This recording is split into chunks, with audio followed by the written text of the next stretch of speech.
cherubim and seraphim falling down before thee, which art and art, and evermore shall be.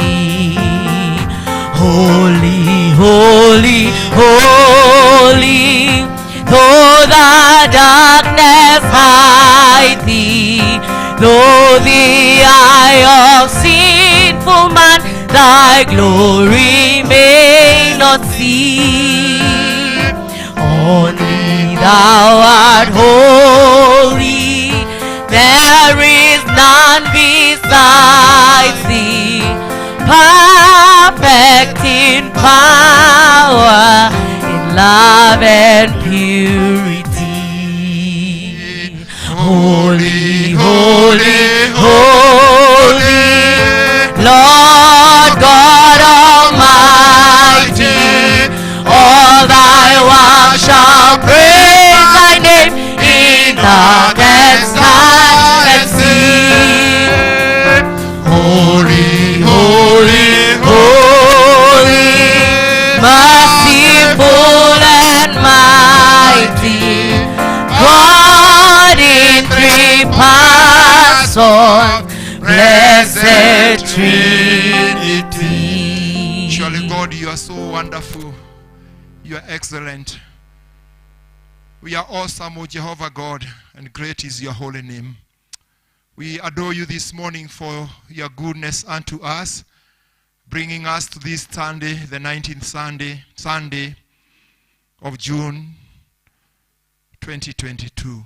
We thank you, Lord, because it has taken your hands since we started this year 2022, gone the month of January, February, March, April, May, and we're now in the mid of June.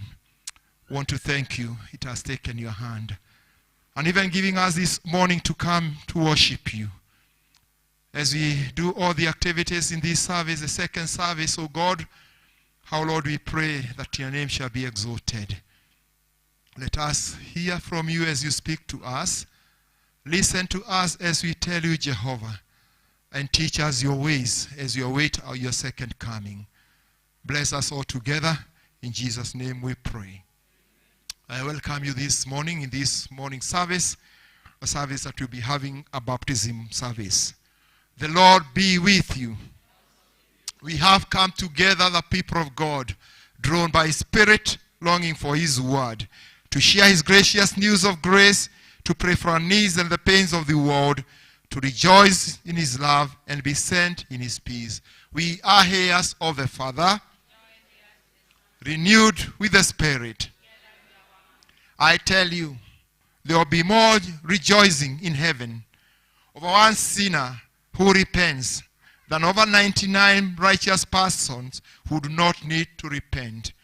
I will set out and go to my Father and say, Father, I've sinned against heaven and against you. I'm no longer worthy to be called your son.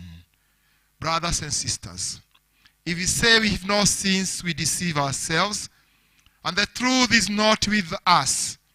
But if we confess our sins in repentance and in trust, God is faithful and just, and He will forgive us our sins.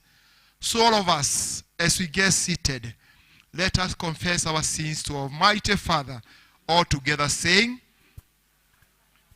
loudly, God of our ancestors, before your power things tremble, but through your Son we approach your throne. We have done wrong, neglected to do right. Our sins we have in our heart. Lord, have mercy. Count them not against us.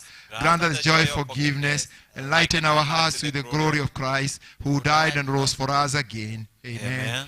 The God and the Father of our Lord Jesus Christ rejoices at repentance and declares His acceptance. The dead are alive, the lost are found. His goodness and mercy will follow you all the days of your life, and you live in the house of the Lord forever. Blessed are those who live in your house. Praise the Lord. We all stand up. Glory to the Father, to the Son, to the Holy Spirit.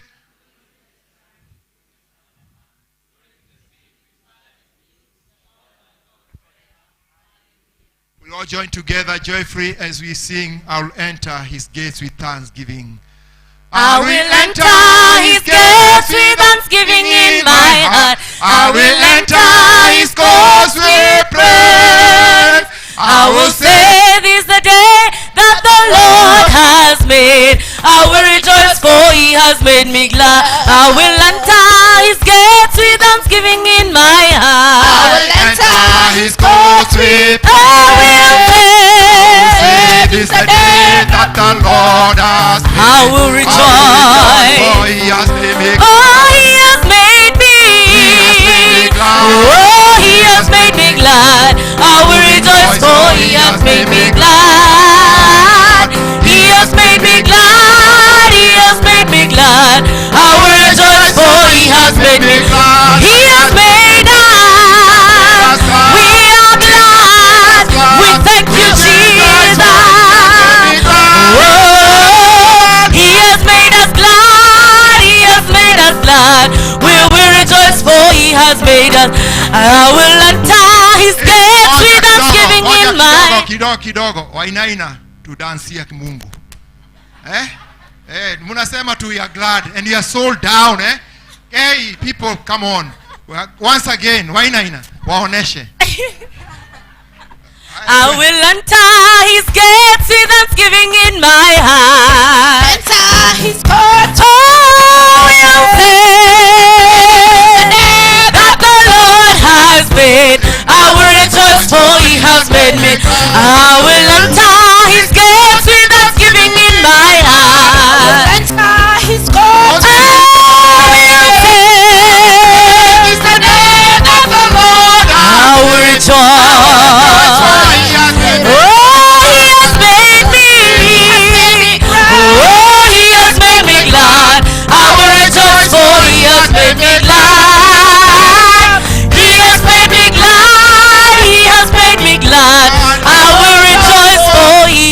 Made me glad. Edika huku kubali kudanse. Unajua naona nyote pale. Unajua sisi wakati tulikuwa na mask sana, lakini tafadhali tuvae mask siku hizi ukiwa na kahoma kidogo. We will remain standing to hear the words of the psalm.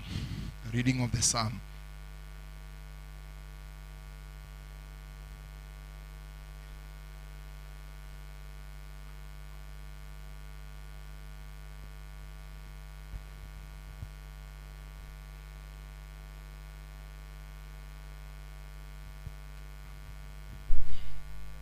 Psalm 43. Vindicate me, O God, and plead my cause against ungodly nation. Rescue me from deceitful and wicked men. You are God, my stronghold. Why have you rejected me? Why must I go about mourning, oppressed by the enemy? Send forth your light and your truth. Let them guide me. Let them bring me to your holy mountain, the place where you dwell. Then I will go to the altar of God, to God my joy and my delight. I will praise you with the harp, O God my God.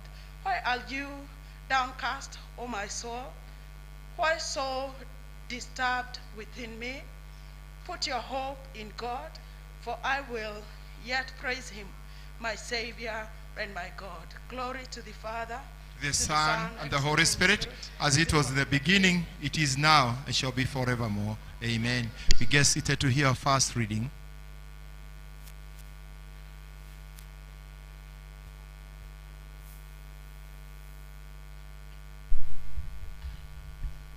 Praise the Lord. Bwana Yesu asifiwe. Our first reading is taken from the book of Genesis, chapter 24, from verse 1 to 27. Genesis chapter 24, from verse 1 to 27. Abraham was now very old, and the Lord had blessed him in everything he did. He said to the oldest servant, who was in charge of all that he had, place your hand between my thighs and make a vow. I want you to make a vow in the name of the Lord, the God of heaven and earth, that you will not choose a wife for my son from the people here in Canaan, You must go back to the country where I was born and get a wife for my son, Isaac, from among my relatives. But the servant asked, what if the young woman will not leave home to come with me to the lad? Shall I send your son back to the lad you came from? Abraham answered, make sure that you don't send my son back there.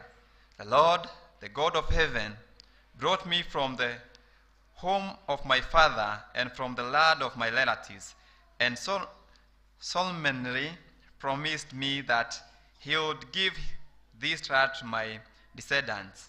He will set his angels before you, so that you can get a wife there for my son. If the young woman is not willing to come with you, you will be free from this promise. But you must not under any circumstances take my son back there. So the servant put his hand between the thighs of Abraham, his master, and made a vow to do what Abraham had asked. The servant who was in charge of Abraham's property took 10 of his master's camels and went to the city where Nahor had lived in the northern Mesopotamia. When he arrived, he made the camels kneel down at the well outside the city. It was late afternoon, the time when women came out to get water. He prayed, Lord, God of my master Abraham, give me success today and keep your promise to my master. Here I am at the well where the young woman of the city will be coming to get water. I will say to one of them, please lower your jar and let me have a drink. If she says, drink, and I will also bring water for your camels, may she be the one that you have chosen for your servant Isaac. If this happens, I will know that you have kept your promise to my master. Before he had finished praying, Rebekah arrived with water jar on her shoulder. She was the daughter of Bethuel, who was the son of Abraham's brother Nahor and his wife Milcah. She was a very beautiful young woman, and still a virgin. She went down to the well, filled her jar, and came back. The servant ran to meet her and said, please give me a drink of water from your jar. She said, drink some, and quickly lowered her jar from her shoulder and held it while he drank. When he had finished, she said, I will also bring water for your camels, and let them have all they want.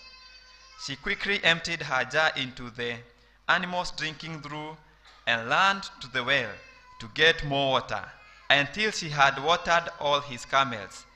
The man kept watching her in silence to see if the Lord had given him success. When she had finished, the man took an expensive gold ring and put it in her nose and put 2 large gold bracelets on her arms. He said, please tell me whom your father is. Is there room in his house for my men and me to spend the night? My father is Bethuel, son of Nahor and Milcah. She answered, there is plenty of straw and fodder at our house, and there is a place for you to stay. Then the man knelt down and worshipped the Lord. He said, praise the Lord, the God of my master Abraham, who has faithfully kept his promise to my master. The Lord has led me straight to my master's relative. This is the word of the Lord. God, together we all stand up to sing the song that has been projected as we prepare to hear the second reading. Physician now is near, thou sympathizing Jesus. He speaks the drooping heart to cheer. Oh, hear the voice of Jesus. Sweet as morning seraph's song, sweet as name on mortal tongue, carol ever sung. Jesus, blessed Jesus, your many sins are all forgiven. Oh, hear the voice of Jesus. Go on your way in peace to heaven and wear a crown with Jesus. Sweet as nothing from song, sweet as name on mortal tongue, sweet as carol ever sung. Jesus, blessed Jesus. Oh, glory to the dying Lamb. I now believe in Jesus. I love the blessed Savior's name. I love the name of Jesus. Sweet as nothing seraph song, sweet as name on mortal tongue, sweet as carol ever sung. Jesus, blessed Jesus, his name dispels my guilt and fear. No other name but Jesus. Oh, how my soul delights to hear that precious name of Jesus. Sweet as nothing seraph song, sweet as name on mortal tongue, sweet as carol ever sung. Jesus, blessed Jesus. We get seated for the second reading.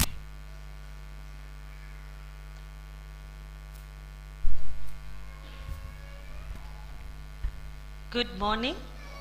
Praise the Lord. Our reading comes from the book of Mark, chapter 5, from verse 21 to 43. And I will read. When Jesus had again crossed over by boat to the other side of the lake, a large crowd gathered round him while he was by the lake.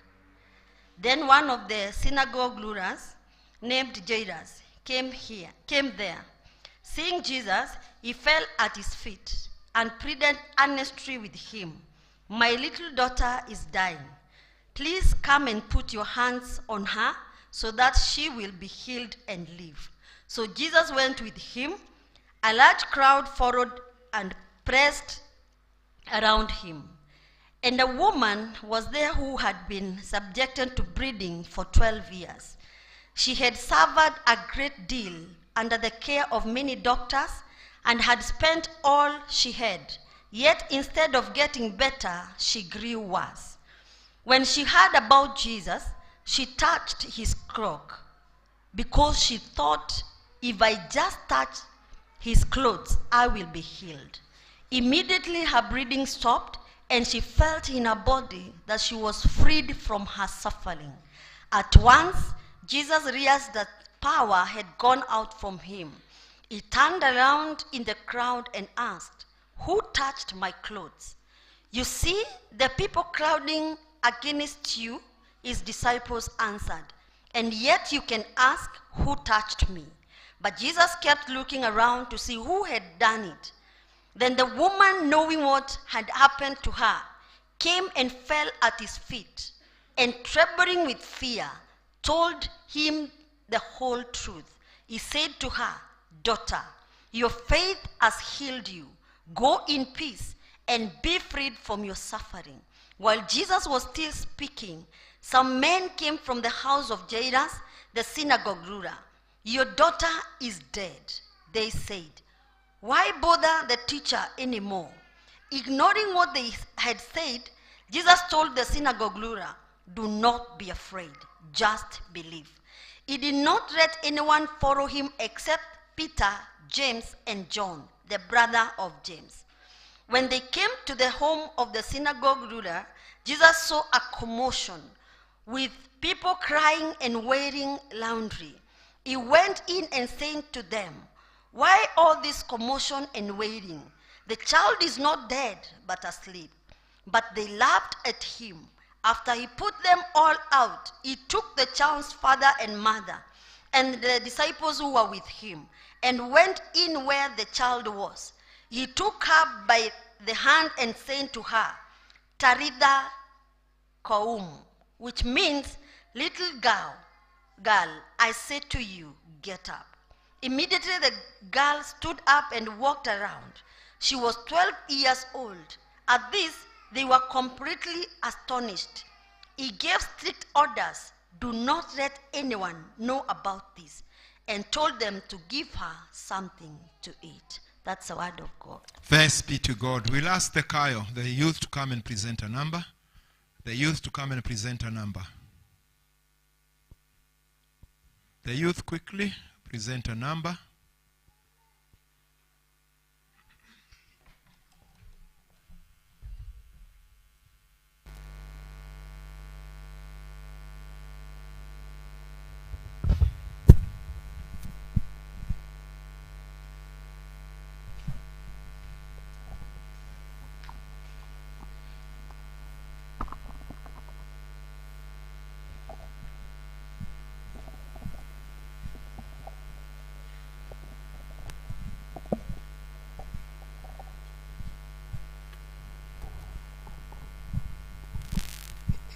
Praise God, church.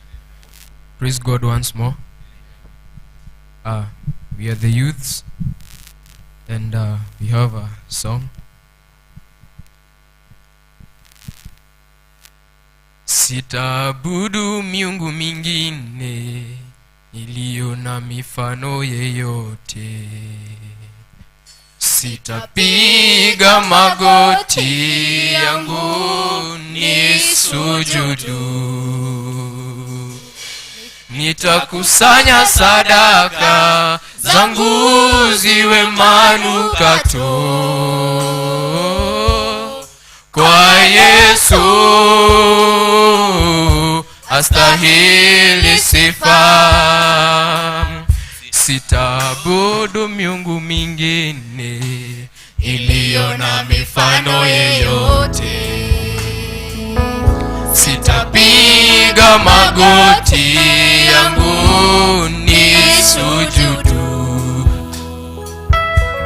Nitakusanya sadaka zangu ziwe manukato kwa Yesu, astahili sifa.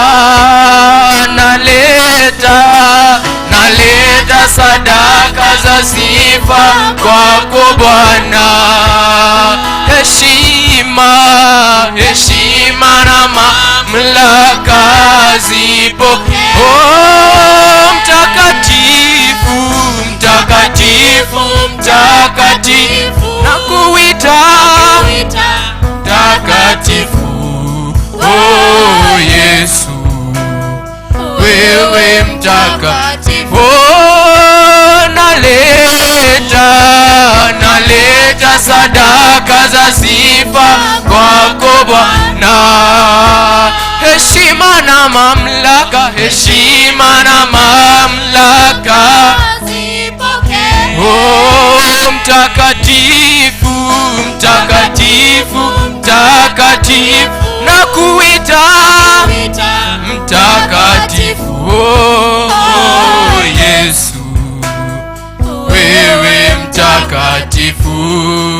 Pokea sifa, pokea sifa na utukufu, na utukufu. Oh, na heshima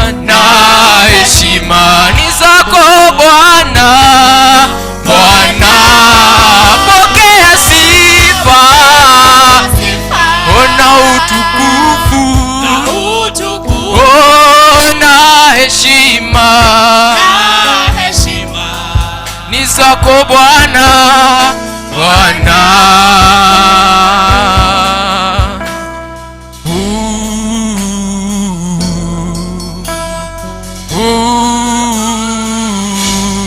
Oh Yesu, wewe mtakatifu.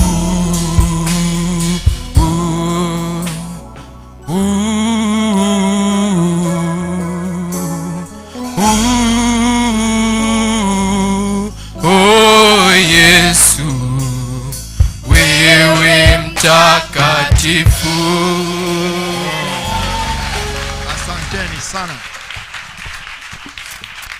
Asanteni sana wanarika, wana youth, Mungu awabariki. Tumsifu Bwana sababu Mungu ni mtakatifu kila wakati. Bwana asifiwe. Tasimama zote pamoja na Wakristo wote tuende kuweka imani yetu nguvu. We all stand together with all Christians throughout the century and throughout the world to affirm our faith with the words of the Apostles' Creed together, saying, I believe in God the Father Almighty, creator of heaven and earth. I believe in Jesus Christ, the only Son of the Lord, who was conceived by the power of the Holy Spirit, born of the Virgin Mary, suffered on Pontius Pilate, was crucified, died, and was buried. He descended to the dead. On the third day he rose again. He ascended to heaven, and is seated right hand of the Father. He will come to judge the living and the dead. I believe in the Holy Spirit, the Holy Catholic Church, the communion of saints, the forgiveness of sins, the resurrection of the body, and the life everlasting. Amen. The Lord be with you. Ask and it shall be given unto you. Seek and you shall find.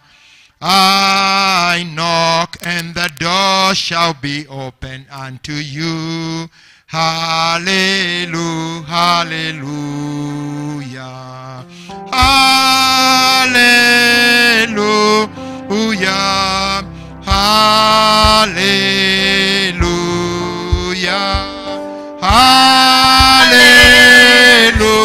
hallelujah, hallelujah,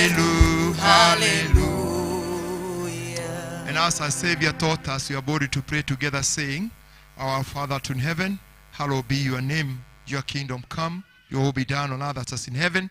Give us today our daily bread. Forgive us our sins, as we forgive those who sin against us. Lead us not to temptation, but deliver us from evil. For the kingdom, the power, and the glory are yours, now and forevermore. Show us your mercy, O Lord. O Lord God, our President.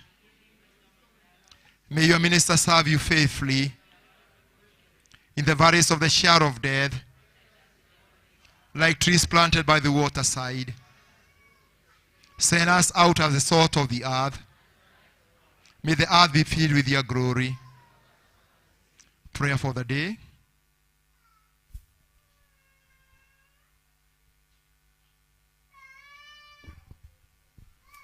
Today is the second Sunday of Pentecost. Let us pray. O God, our Father, whose Son, our Savior Jesus, healed and restored many to perfect health, we pray that you would extend your mercies today to all the sick in our midst, touching them with your divine hand and healing them from all that afflicts and weighs them down. Through Jesus Christ, the great physician, we have prayed. We continue prayers, prayer for peace. Alternative 1. Almighty and everlasting God, Father of Prince of Peace, in returning and in resting we are saved. In quietness and trust is our strength. Grant us the blessing of making peace, the joy of seeking justice. Take from our souls all strain and stress, and let our orderly lives confess the beauty of your peace through Jesus Christ our Lord. Prayer for grace. Almighty God, we've been our God throughout the night. Keep us in your care throughout the day, walking in the light, bearing witnesses to your name, seeking your kingdom and seeing you in everyone. Guide us in the footsteps of your Son and lead us to the path of your everlasting day through Jesus Christ our Lord. We'll ask the group that leads Bible study to come and give us a number. Bible study group, that the leaders of the Bible group, I don't know whether it's the leaders or the people. Soka kogera manage na manage ne mado aria anakura magathera tajata iria yake warie naguo magagethakara manage make twana toto mwendete mukuri nĩ inyuĩ manage make akongania ĩrĩa yake warie naguo magagethakara manage make. Praise God, church. Praise God again. Before you is BSF. We have a presentation. We have a Bible verse from the book of Psalms 34, and we are reciting it from New King James Version. It's about the happiness of those who trust in the Lord. And I said the happiness of those who trust in the Lord. A psalm of David, who pretended madness before Amalek, who drove him away, and he departed. I will bless the Lord at all times. His praise shall continually be in my mouth.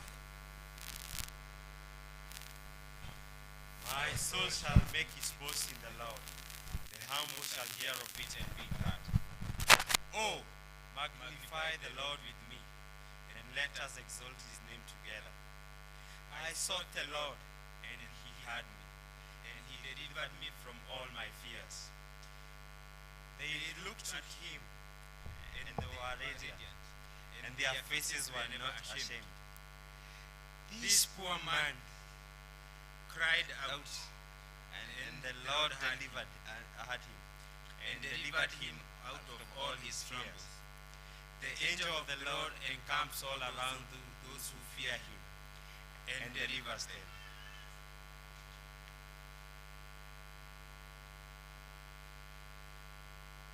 Oh, taste and see that the Lord is good. Blessed is the man who trusts in him. Oh, fear the Lord, you his saints. There is no want for those who trust in him.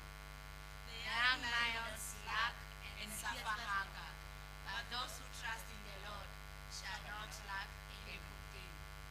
Come, you children, and listen to the Lord, and I will teach you the fear of the Lord. Who is the man who withstands life and loves many days, that he may see good? Keep your tongue from evil, and your lips from speaking deceit. Depart from evil and depart from evil and do good. Seek things and pursue it. The eyes of the Lord are on the righteous. His ears are open to their cry. The face of the Lord is against those who do evil, to cut off the remembrance of them from the earth. The righteous cry, and the Lord hears them, and delivers them from all their troubles. The Lord is near to those who have broken hearts, and those with such a contrite spirit. Many are the afflictions of the righteous, but the Lord delivers them from all. He guards all his bones, not one of them is broken. The Lord saves the soul of his righteous, and delivers them from all their troubles. The afflictions of the righteous, but the Lord delivers them from them all. Those who hate the righteous shall be condemned. None of those trust in him shall be condemned. And none of those who trust in him shall be condemned. In the beginning was a word, and the word was with God, and the word was God.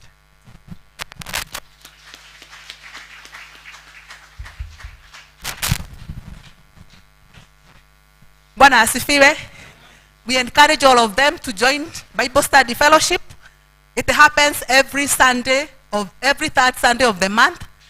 We study the Word of God, and we are guided by this book called Mizizi, The Roots for English. Let us know God. Let us learn about God. In the beginning, God was there, and the Word of God became God himself. We learn about him, we know about him, we understand about him, and the benefits of learning Bible study are many. Among them is to know how to pray. You pray scripture, you learn scripture, and you understand scripture. Bwana asifiwe.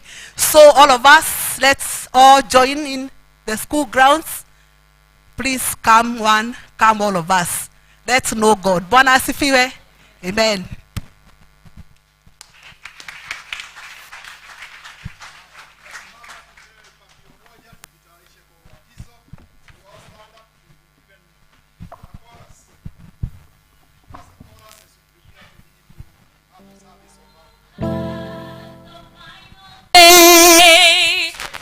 Oh, has the final. I ask, who has the final say in your life? Who has the final say? Jehovah. In this church, who has the final say? Jehovah has the final. Oh, Jehovah turns my life around. Oh, my life around. He makes a way where there is no way. Jehovah has the final. Oh, Jehovah turns my life around. He makes a way where there seems no way. Jehovah has the final. Oh, wa milele Mungu wa baraka ni nani? Wa milele Mungu wa baraka ni Yesu. Oh, wa milele Mungu wa baraka ni nani? Sema. Wa milele Mungu wa baraka ni Yesu. Anafanya nini maisha yangu? Anazungukia maisha yangu. Anafanya nini maisha yangu? Anazungukia maisha yangu. Oh, Yahweh, Yahweh.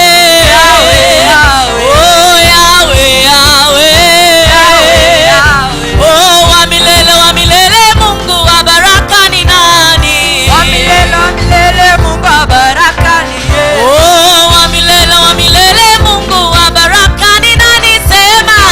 Wa milele Mungu wa baraka ni Yesu. Anafanya nini maisha yangu? Anazungukia maisha yangu. Anafanya nini maisha yangu? Anazungukia maisha yangu. My friends, all men are born with a sinful nature. And our Savior Jesus Christ said that no one can enter the kingdom of God unless he is born again through water and the Holy Spirit.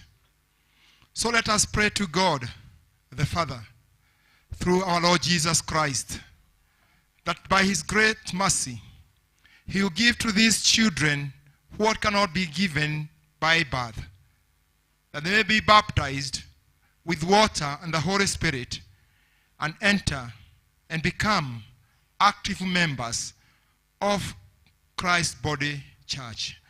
Let us kneel down and let us pray.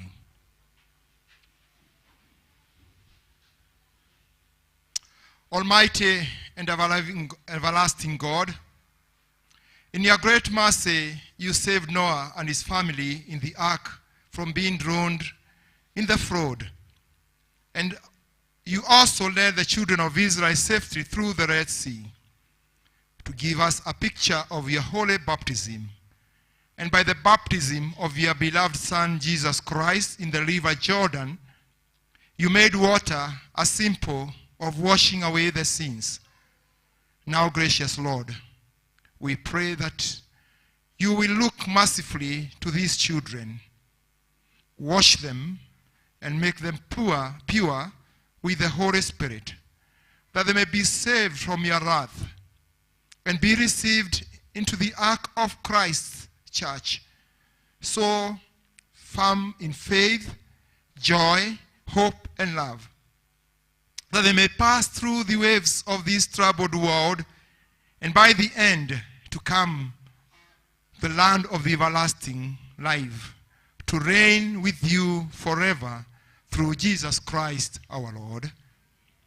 Almighty and everlasting God, you help all who come to you in need. You give new life to those who believe, and you raise the dead. We pray for these children who are to be baptized, that they may receive your forgiveness of sins by being born again. O God, receive them, Lord, as you promised your beloved Son Jesus Christ when he said, ask and you shall receive, seek and you shall find, knock the door and it will be opened to you. We are asking, seeking, and knocking. So hear us now, and now grant these children may enjoy the everlasting blessing by the washing spiritually by you, and may come to your eternal kingdom, which you promise your Son Jesus Christ our Lord. Amen. We all stand up. Henry, come.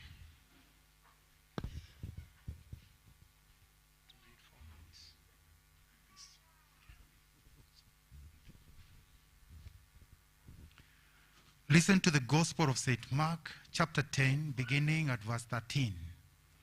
Some people brought children to Jesus for him to touch them, but the disciples scolded those people. When Jesus noticed it, he was angry and said to his disciples, let the children come to me and do not stop them, because the kingdom of God belongs to such as these. Remember this, whoever does not receive the kingdom of God like a child will never enter it. Then he took the children in his arms, placed his hands on each of them, and blessed them. My friends, you have heard how our Savior Christ asks for the children to be brought to him. And he blamed those who wanted to keep them away from him. And how he called all the men to follow him, to follow the examples of children, simple faith and trust. He showed his love for them by his action. He took them in his arm, laid his hands on them, and blessed them. Therefore, we should not doubt, but firmly believe that he will embrace them with his loving arm, give them the blessing of eternal life, and welcome them into the everlasting kingdom. So Jesus assures us of our Heavenly Father's love for these children, and we have no doubt that God approves for them being baptized. Therefore, brothers and sisters, let us give thanks to him for these children as we get seated and all join us together in that prayer that has been projected to us. With a loud voice, we all pray, saying together, Almighty and everlasting God, Heavenly Father, we thank you for calling us to know you, see and have faith in you. Deepen our knowledge and strengthen our faith. Give your Holy Spirit to these children, that they may be born again, that they may bear everlasting salvation through our Lord Jesus Christ, who lives and reigns with you and the Holy Spirit, now and forevermore. Amen. We ask the parents and the godparents to stand up. Parents and the godparents. Na sijui mko huko nje kwa nini nilikuwa nimesema wazazi waje huku ndani, na kuna mtoto huko nje kuje huku mbele. Mtoto nilikuwa nimesema muje hapa ndani ambao wanabatizwa. And also the godparents, would you come inside? You know, have seat, you stand.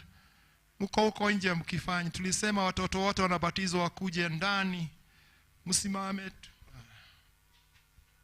Wewe godparent, Kuja huku ndani.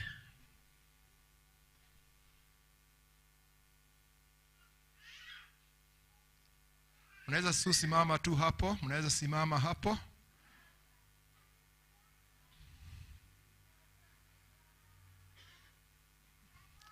Unaona haja ya kumaliza ile kanisa tuache kanje. My friends, the parents and simama tu hapo ndugu. Simama tu hapo tuendelee na ibada. This is to you parents and the godparents. My friends, you have now brought these children to be baptized.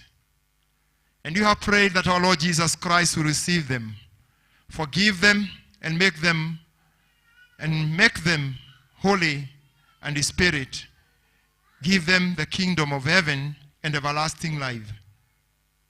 You have also heard how Jesus promised to answer those prayers. We are certain that he will never break his promise. And therefore, parents and godparents, you must now promise to God on behalf of these children that you have brought this morning, until they have grown up and make the promises for themselves, that you parents and the godparents who reject the devil and all his ways, faithfully believing God's word and obediently keeping his commandment. I therefore now ask you now, do you, on behalf of this child, reject the devil and all his ways, the fruity attractions of the world, and the desires of sinful natures, so that they may not be led by them? Atuasiki. Shall you all stand up? Or the church will stand up. We recite again the Apostles' Creed together with them.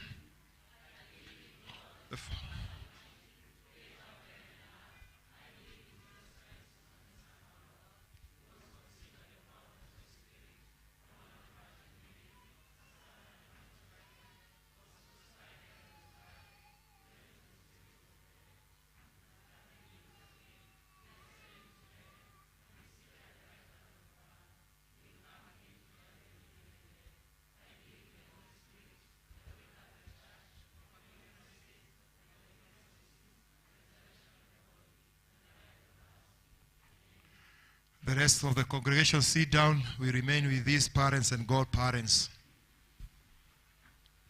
Now, do you want to be baptized in this faith? Will you obey God's holy will and commandments and follow them all of your life? So now we can get seated. You can go back. Kuko mutapata mfasi ya ukaa sababu tutawaambia watoke, mulichelewa.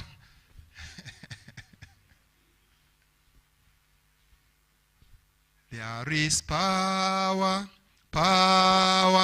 wonder working power in the blood of the Lamb Jesus. There is power, wonder working power in the precious blood of the Lord. We continue in prayers. Merciful God, may the old nature of these children be so buried that a new life may be raised up in them. Come on, church. May all the fresh desire of the body die in them, and all things belonging to the Holy Spirit live and grow in them. May they have power and strength to triumph over the devil, the world, and the sinful nature. Lord God, may all who will be baptized here today be filled with the heavenly gifts, and that your holy, that your mercy be blessed forevermore. Tutasimama zote na sisi sasa tukienda kule ninyi mko ndani muangalie kule nyuma. Sawa sawa.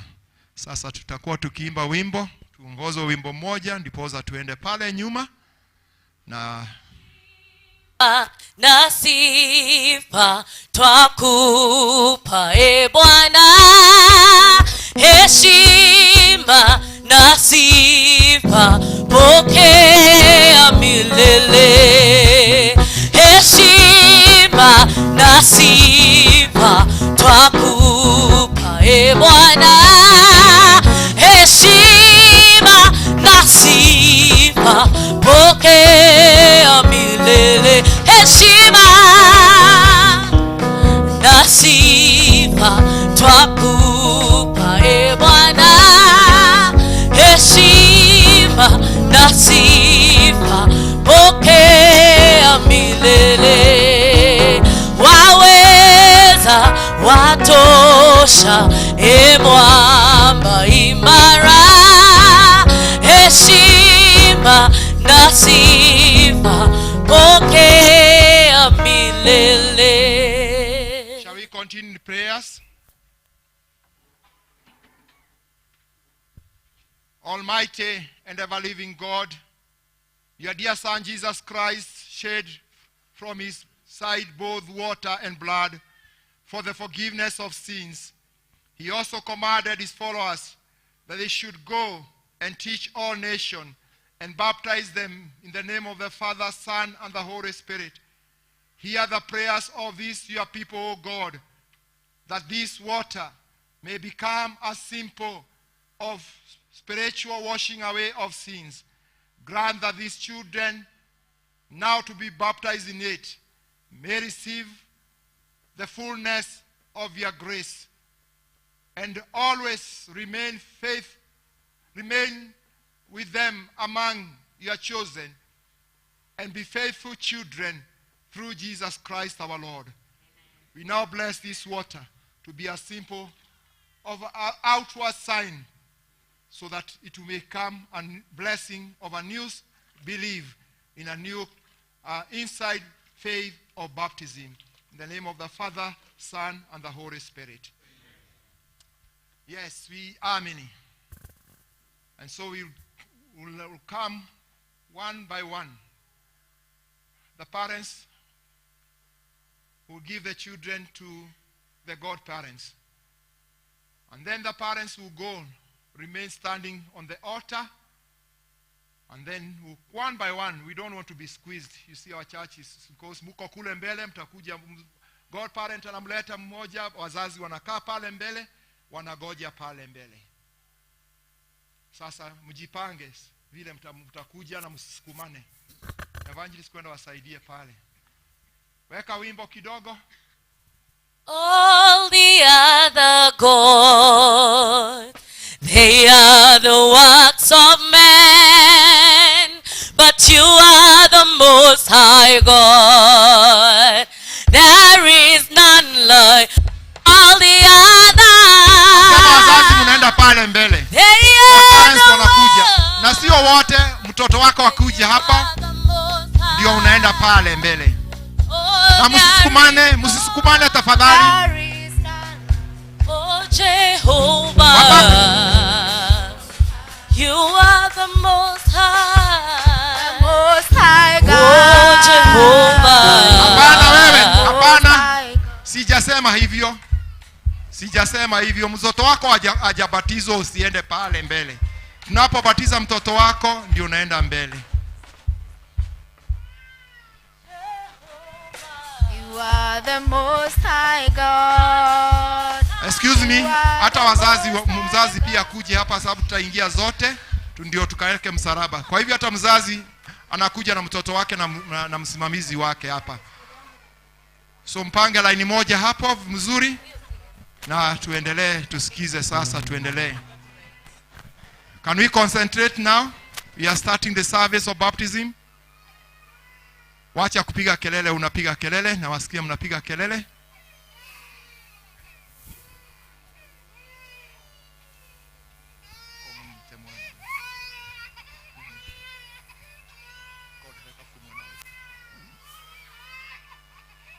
Now give this child a name. Hey, neke tweka. Kaimwato kunya.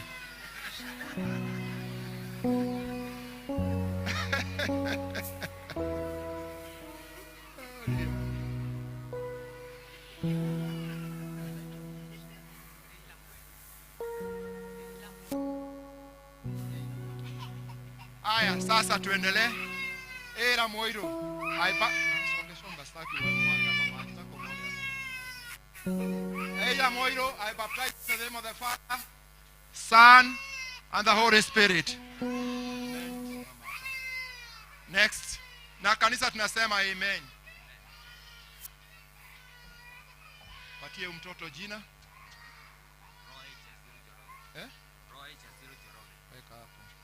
Loy Jasilo Njoroge. I baptize you in the name of the Father, Son, and the Holy Spirit. Church. Next. Tuache kelele tafadhali.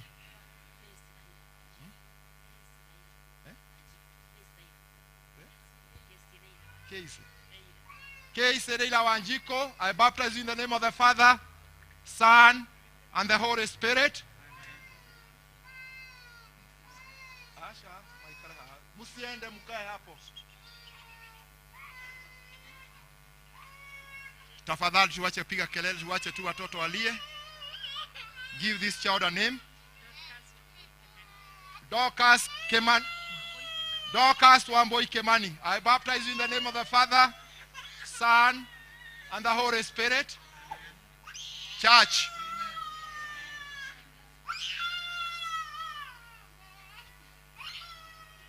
Ai na bwe te ushoke te ushukure iro ni ureko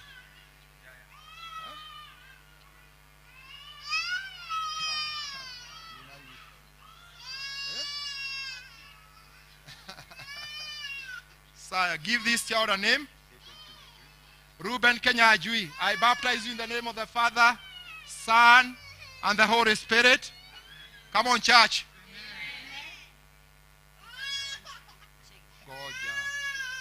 Give this child a name. Ivan. Wajiko. Ivana Wajiko Shega. I baptize you in the name of the Father, Son, and the Holy Spirit. Give this child a name. Ann Waboy Mungai.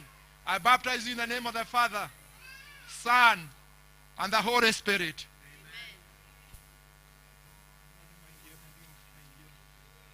Kanisa mnakera baada ya kusema amen. Give this child a name.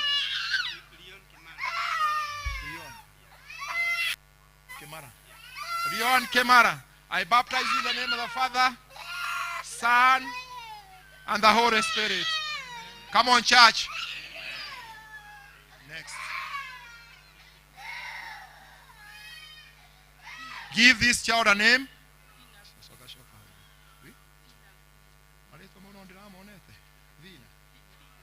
Fina Angure.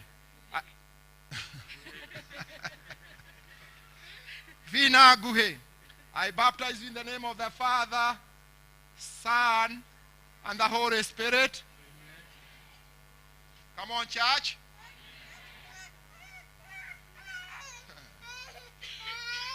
Give this child a name. Grace Wajiko Kangeve. I do baptize you in the name of the Father, Son, and the Holy Spirit.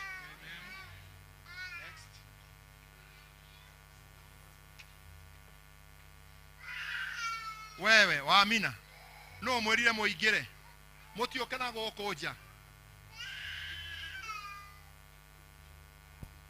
mutiokana goko no ugira muigire ule wote nimebatiza kuje huku nje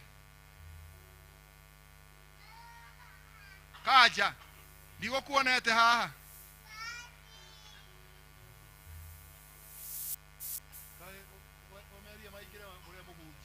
sikusema waingie ndani. Give this child a name.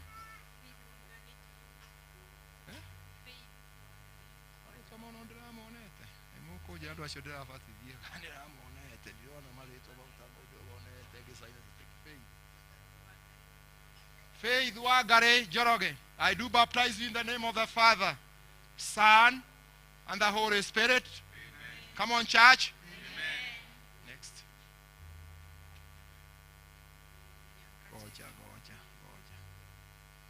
Give this child a name.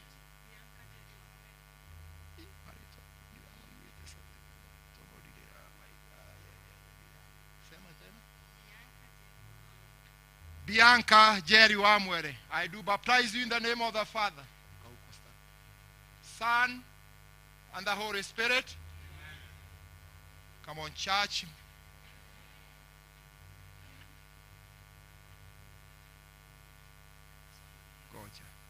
Give this child a name. Samuel Munene.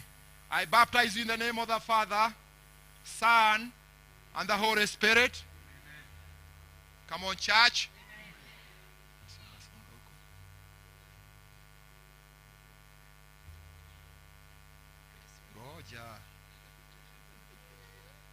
Give this child a name.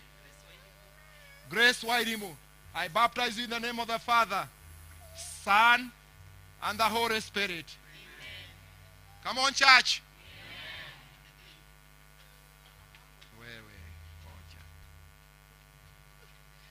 Give this child a name. Era Wamboi. I baptize you in the name of the Father, Son, and the Holy Spirit. Nani wanapiga kelele hapo? Stahili kuwa mkiomba sio kupiga kelele. Give this child a name. Chris Gadaria. I baptize you in the name of the Father.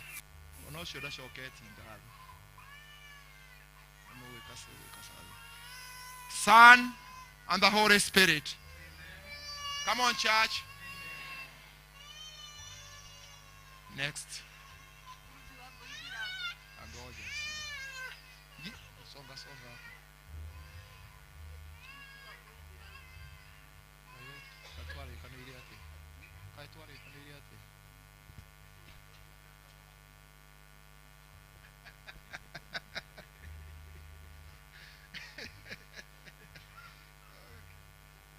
Give this child a name.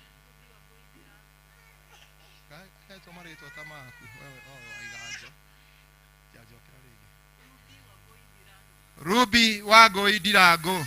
I baptize you in the name of the Father, Son, and the Holy Spirit. Come on, church. Give this child a name.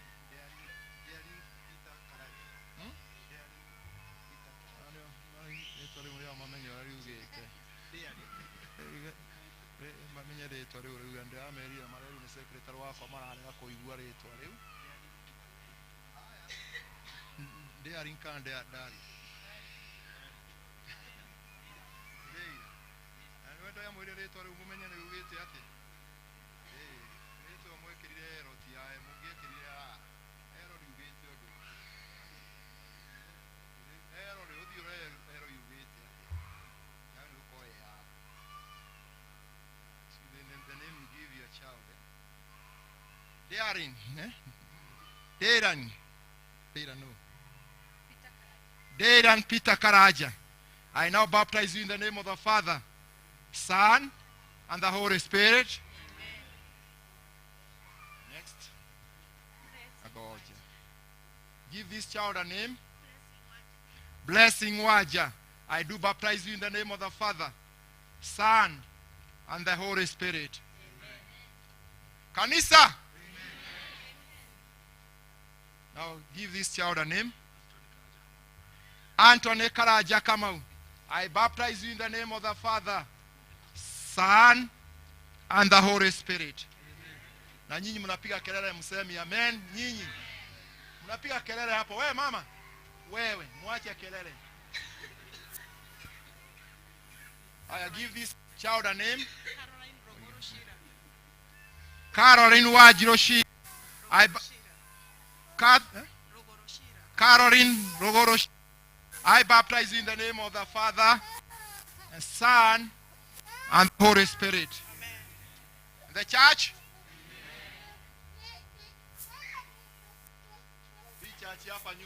Amen. Next.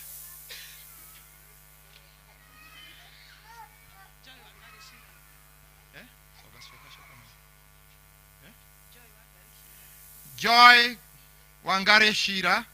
I baptize you in the name of the Father and the Son and the Holy Spirit. Amen.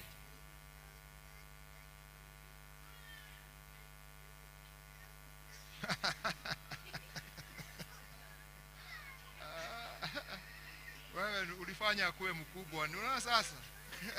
Wewe unachelewanga kila wakati. Give this child a name. Elias Kirogo Bogwa. I baptize you. Elias Kirogo Bogwa. I baptize you in the name of the Father and the Son and the Holy Spirit. Amen. Amen. Ameisha. Ameisha.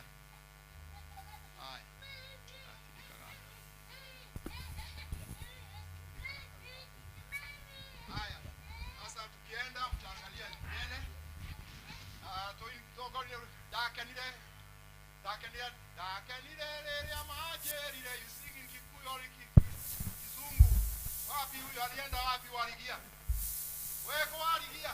Kaolile. Dakenirere materire, dakenirere materire, dakenirere materire, neto nienyo baine afafa, dakenirere materire, dakenirere materire, dakenirere materire, neto nienyo baine afafa. Neto viene, neto viene, neto viene. Neto viene, neto viene, neto viene. Neto viene, neto viene, neto viene. Neto viene, baine afafa. Neto viene, neto viene, neto viene. Neto viene, neto viene, neto viene. Neto viene, neto viene, neto viene. Neto viene, baine afafa. Neto viene, neto viene, neto viene. Neto viene, neto viene, neto viene. Neto viene, neto viene, neto viene. Wale wako na watoto waje hapa mbele. Wale wako na watoto ndio wakuje, wao wengine wakuje nyuma. Ule wote wako na mtoto wanakuja mbele. I know there are 22 of them.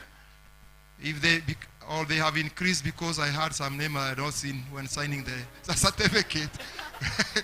Nimeona majina mengine sikuwa nimeaona nikisign certificate. Ule wako ndo dinabele koina. Neto viene, neto viene, neto viene.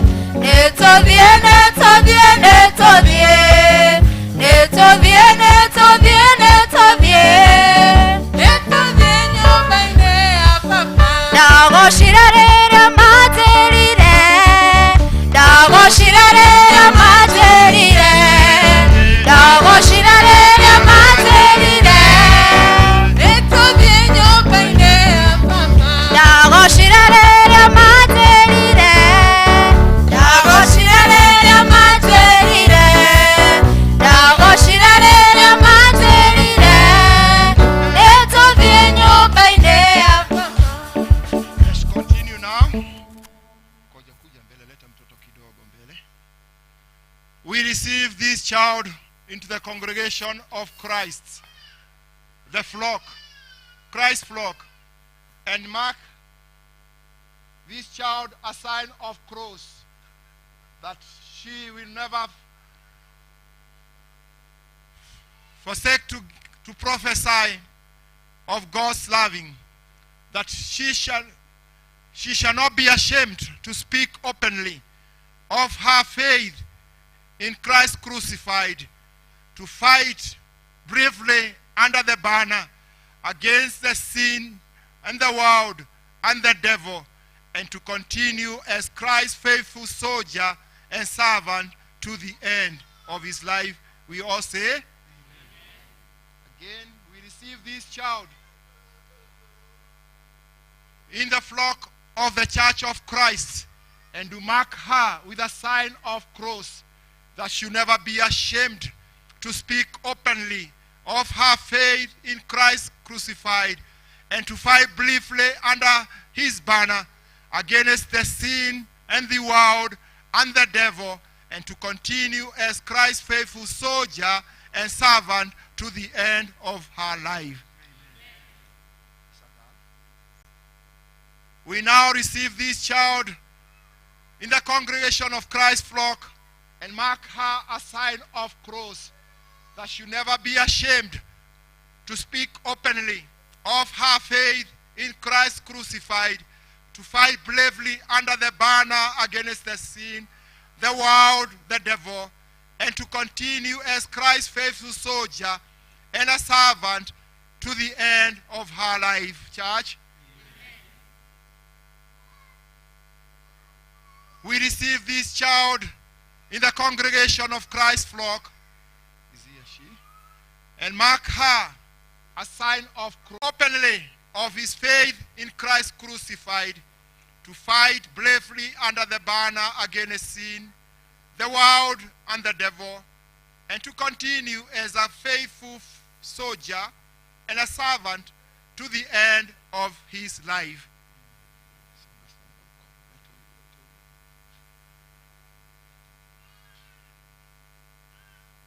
We receive this child in the congregation of Christ's flock, is he or she, and I mark her a sign of cross.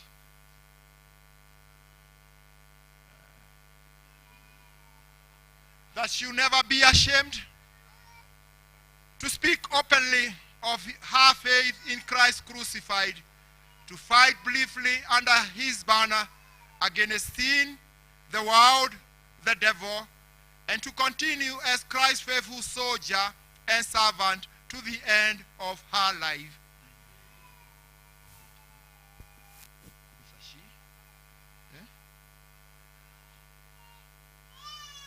We receive this child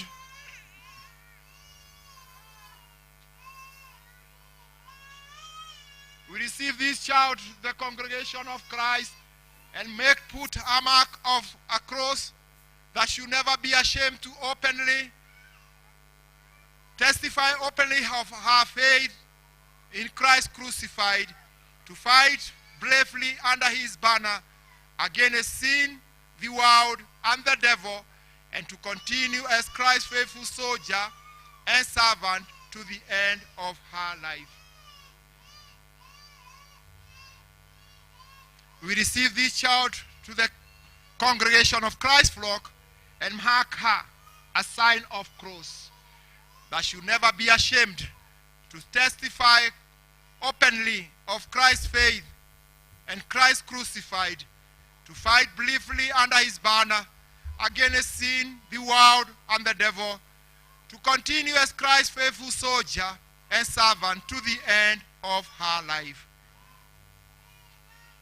We now receive this child to the congregation of Christ and mark her a sign of cross, that she'll never be ashamed to speak openly of her faith in Christ crucified, to fight bravely under his banner against sin, the world, and the devil, and to continue as Christ's faithful soldier and servant to the end of her life.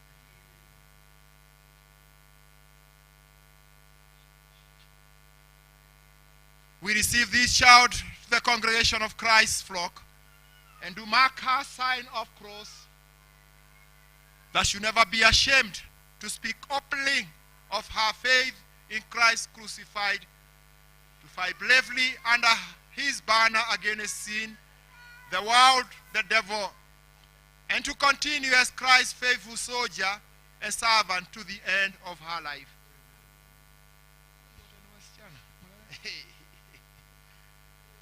We receive this child to the congregation of Christ, and we mark her a sign of cross, that she'll never be ashamed to openly speak of her faith in Christ crucified, to fight faithfully under his banner against sin, the world, and the devil, to continue as Christ's faithful soldiers and servants to the end of her life.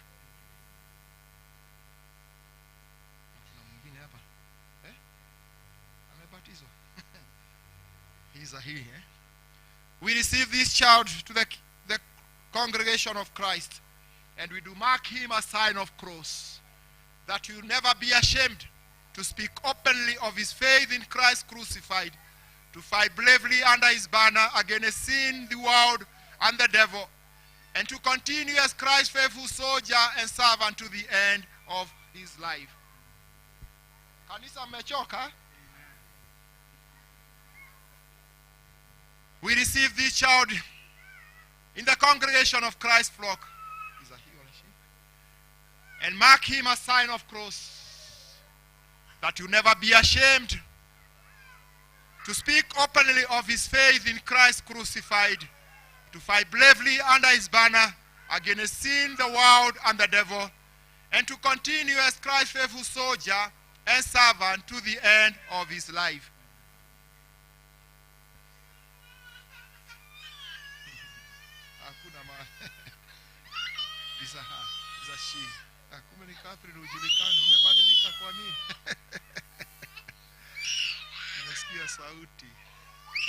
We receive this child in the congregation of Christ and do mark her a sign of cross, that she will never be ashamed to speak openly of her faith in Christ crucified, to fight bravely under his banner against sin, the world, and the devil, and to continue as Christ's faithful soldier and servant to the end of her life.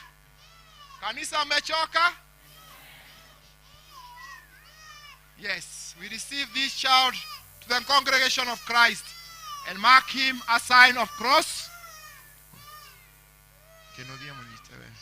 Mark a sign of cross, that you never be ashamed to speak openly of his faith in Christ crucified, to fight bravely under his banner against sin, the world, and the devil, and to continue as Christ's faithful soldier and servant to the end of his life.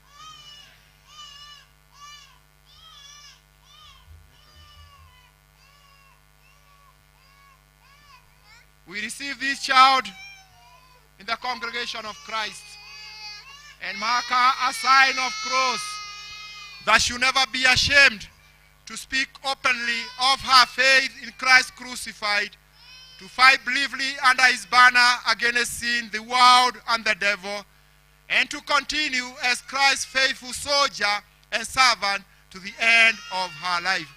Wewe unaenda wapi? Sijamaliza.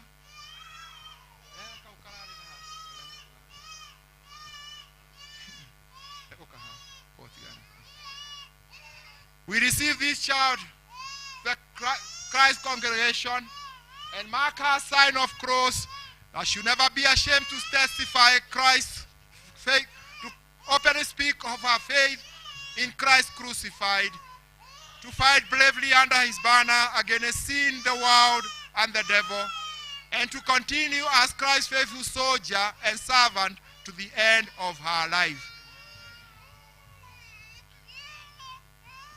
We receive this child to the congregation of Christ and mark him a sign of cross, that you never be ashamed openly to speak openly to his faith in Christ crucified, to fight bravely under his banner against sin, the world, and the devil, and to continue as Christ's faithful soldier and servant to the end of her life.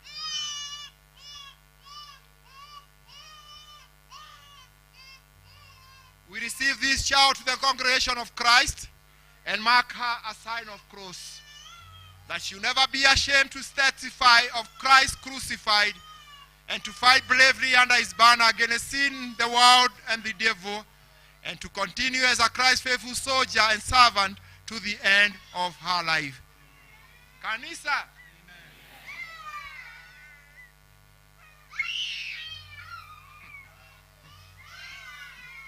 We receive this child to the congregation of Christ and mark her a sign of cross, that she'll never be ashamed to testify of her faith of Christ crucified, to fight bravely under his banner against sin and against the world and the devil, and to continue as Christ's faithful soldier and servant to the end of her life.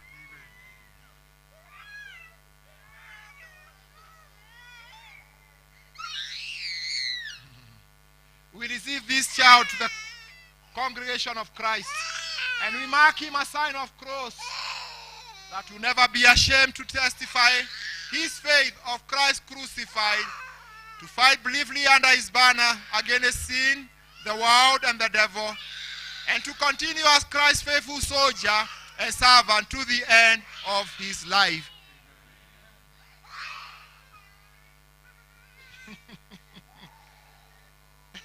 Unaendaga Christmas, unasahau kuleta utapigwa wewe.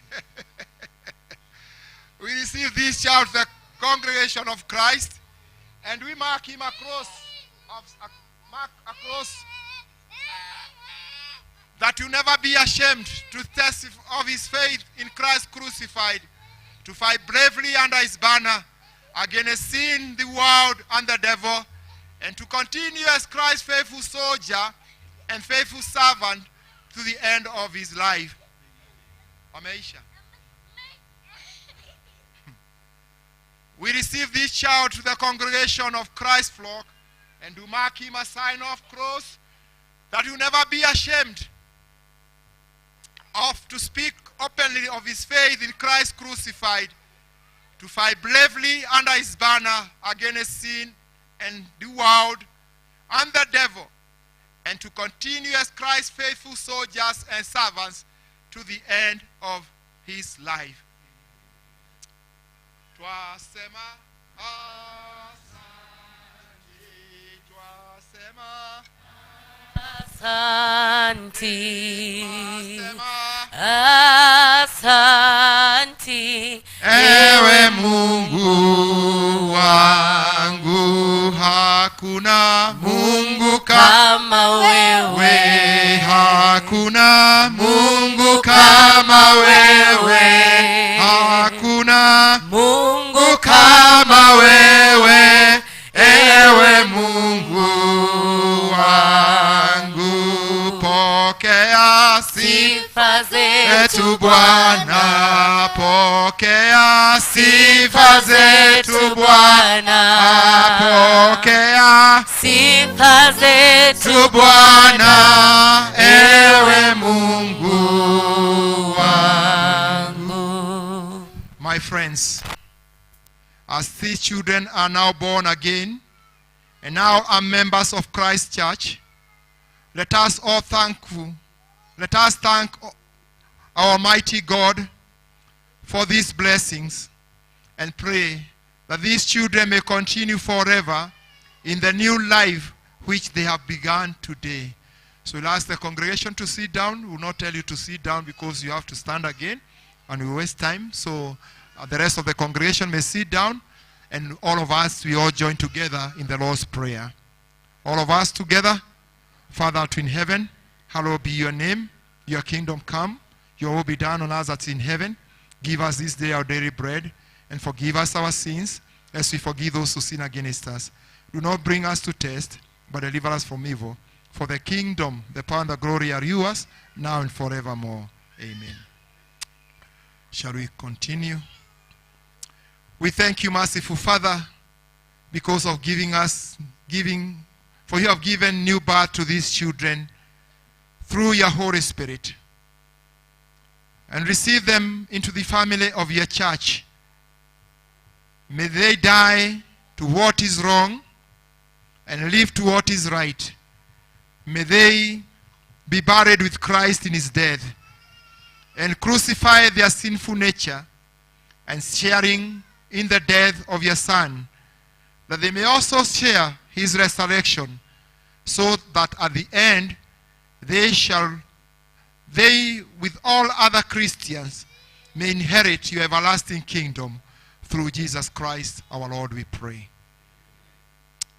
Now, parents and godparents, these children have promised through you, as is their parents and godparents, to renounce the devil and all their ways, to believe in God and to serve him. It is now your responsibility.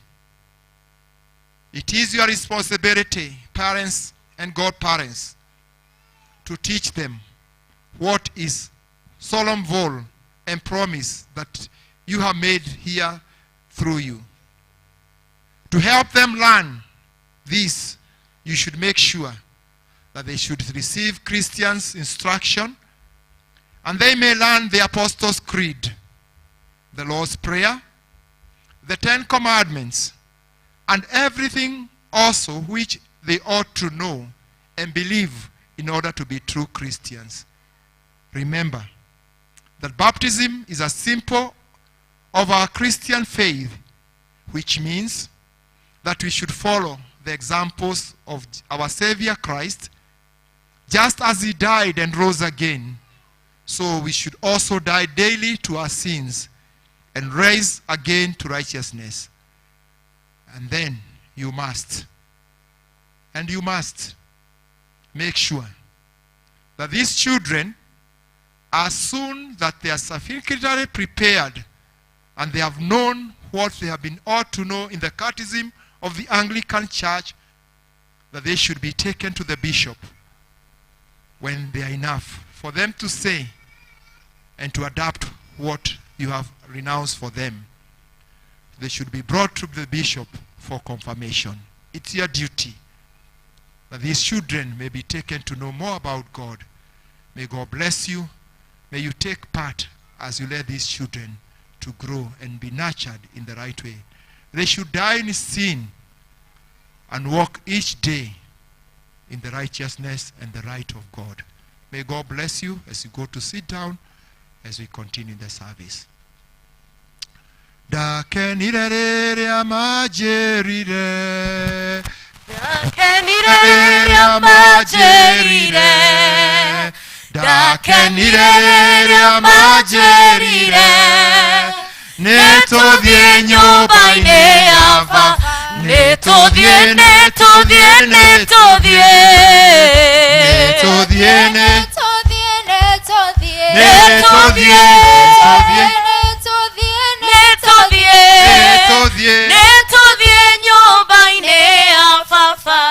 Those who are not done church, the Thanksgiving, would you come? You are supposed to do the Thanksgiving first. Kujeni haraka au ambao tuwafanya wako wamefanya Thanksgiving. Wale wako wamefanya Thanksgiving wako wapi? Kujeni, kulikuwa family mbili hazikuwa wamefanya Thanksgiving. Na ibada haijaisha, tutulie. Shall we stand up?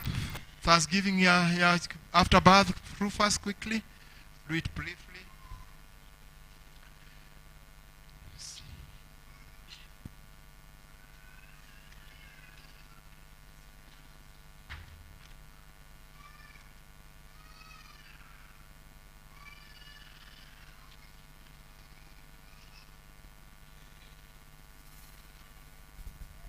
The Lord be with you.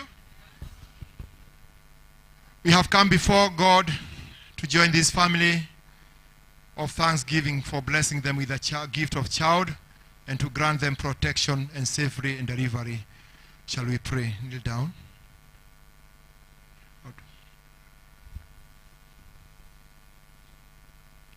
Shall we pray? Almighty God, we thank you for the gifts of life and the joy of challenge of parenthood. We pray that, Lord, you may remember these young couples who, Lord, you protected these women when they were in labor. And, oh, Lord, you walked with them for the nine months. And, Lord, you granted them to see these children. They were eagerly praying and waiting. They never knew what to come. We thank you because you protected these women. And, Father, they were able to deliver. Now, Lord, we pray that you may grant these children favor as they grow to be nurtured in the right way, to glorify your holy name. And also give these parents the wisdom to take care of these children as they grow up for the glory and honor of your holy name. Bless their going and bless their coming. In the name of the Father, Son, and the Holy Spirit.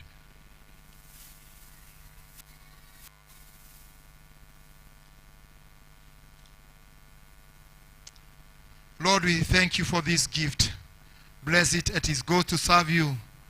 That you be a sign of token of appreciation for these women who, Lord, who were in pain, and you helped them. And Lord, they brought safely to these gifts. Bless this gift as it goes to your work in this church and beyond, that your name shall be glorified. And bless their hands that they may have more. In Jesus' name we pray. We continue in prayers. Lord, we pray for these children. As they grow up, they shall grow in a way that will please you. Give them good companions, that as they grow up, they will have friends who will lead them in the right way. Lord, protect them from all dangers of this life, that they become mature people and great witnesses of your kingdom in this world, and for glory of your holy name. Bless these their parents, O Jehovah God, that they may have enough for them to be able to keep these children in the right way. In the name of the Father, Son, and the Holy Spirit. Amen. Get seated. We stand up, we praise God with 2 songs.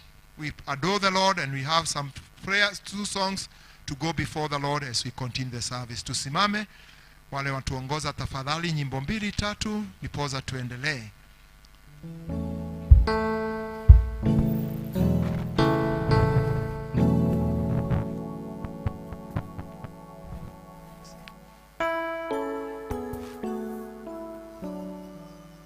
Bwana Yesu asifiwe. Are you glad to be in the house of the Lord? Yes, I am too. Today we want to celebrate our fathers. Today is our Father's Day. If you are next to a father you know, tell them Happy Father's Day. Amen.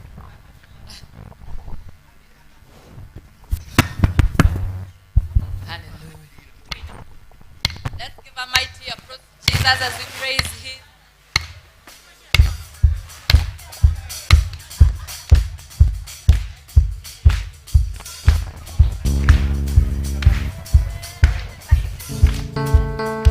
We bless your name, Almighty God. We bow before your throne. We bless your name, Almighty God. We bow before your throne. We bless your name. We bless your name, Almighty God. We bow before you. Oh, we bless your name. We bless your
My victory is guaranteed. I am an overcomer. I am an overcomer because you overcame. My victory is guaranteed. I am an overcomer. I am an overcomer because you overcame. My victory is guaranteed. I am an overcomer. I am an overcomer. I'm wired to overcome. When Jesus is by my side, I am an overcomer. I am an overcomer. I'm wired to overcome. When Jesus is by my side, I am an overcomer. I am an overcomer. Because you overcame. My victory is guaranteed. I am an overcomer. I am an overcomer. Because you overcame. My victory is guaranteed. I am an overcomer. At the cross you said it is finished. That meant my healing, my deliverer and my restoration. I am an overcomer. At the cross you said it is finished.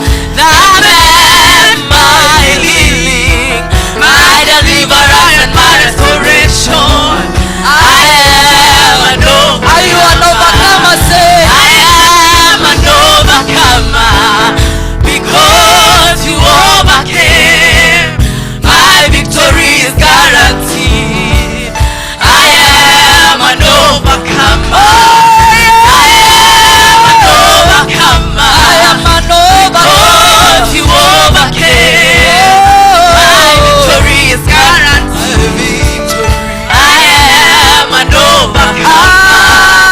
I am an overcomer because you overcame. My victory is guaranteed. I am an overcomer. Why don't you give a mighty applause to Jesus? We are overcomers in Jesus. Yes, we are. Amen. Amen, amen. The Lord has done us well, and therefore we are in His house. The word of the Lord says, in the presence of the Lord, a day is worth than any other elsewhere in the presence of the Lord. So as we speak, uweponi mwako Mungu wetu kuna amani, kuna uponyaji na kile chote ambayo unatamania. Let's worship the Lord because He is worthy to be exalted. Praise His name because there is no other God like Him. Thank you for who you are, oh Lord. Bless your mighty name, King. We thank you because of your presence, You are Lord. highly lifted up, my Father and my God. Your presence may bring peace to our hearts, to our minds, to our souls, to our bodies. Wewe peke yako unastahili sifa na maabudu. We are in your presence, Tunaliinua Lord. jina You lako reign in our lives, Mfalme wa wafalme. We give our hearts Wewe to peke you. yako ni Mungu We be Jehova. exalted. Wewe peke yako umeketi kwenye enzi yako. Tunaliinua jina lako takatifu. Worship your name, O Lord. Uweponi mwako napenda.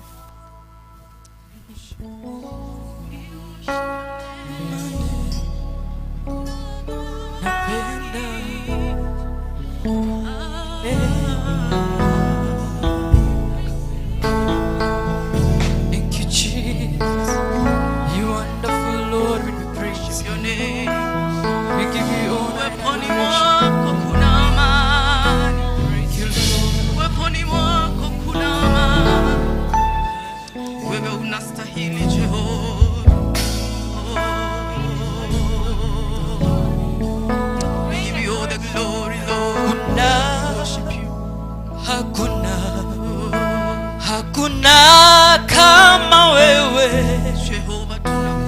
hakuna kama wewe, hakuna kama wewe, hakuna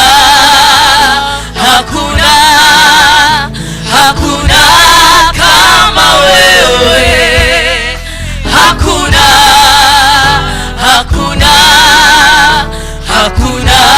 kama wewe,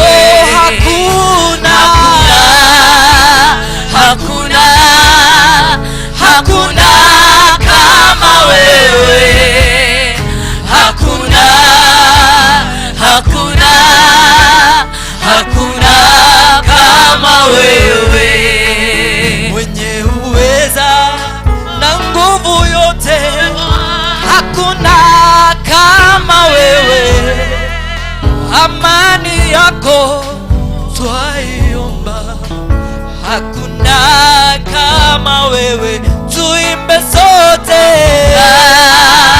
hakuna kama wewe, Mungu wetu, hakuna kama wewe,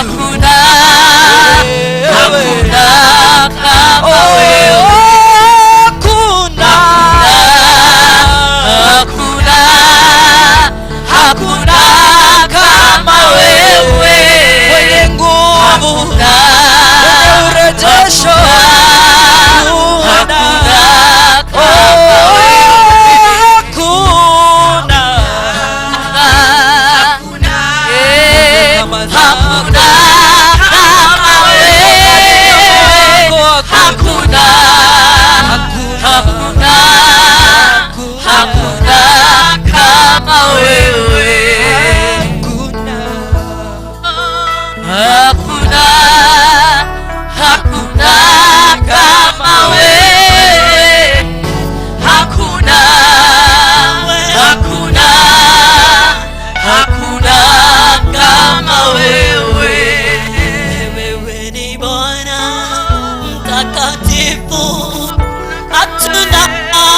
hakuna wewe, tunakupenda, unatujali, hatuna kama wewe, hakuna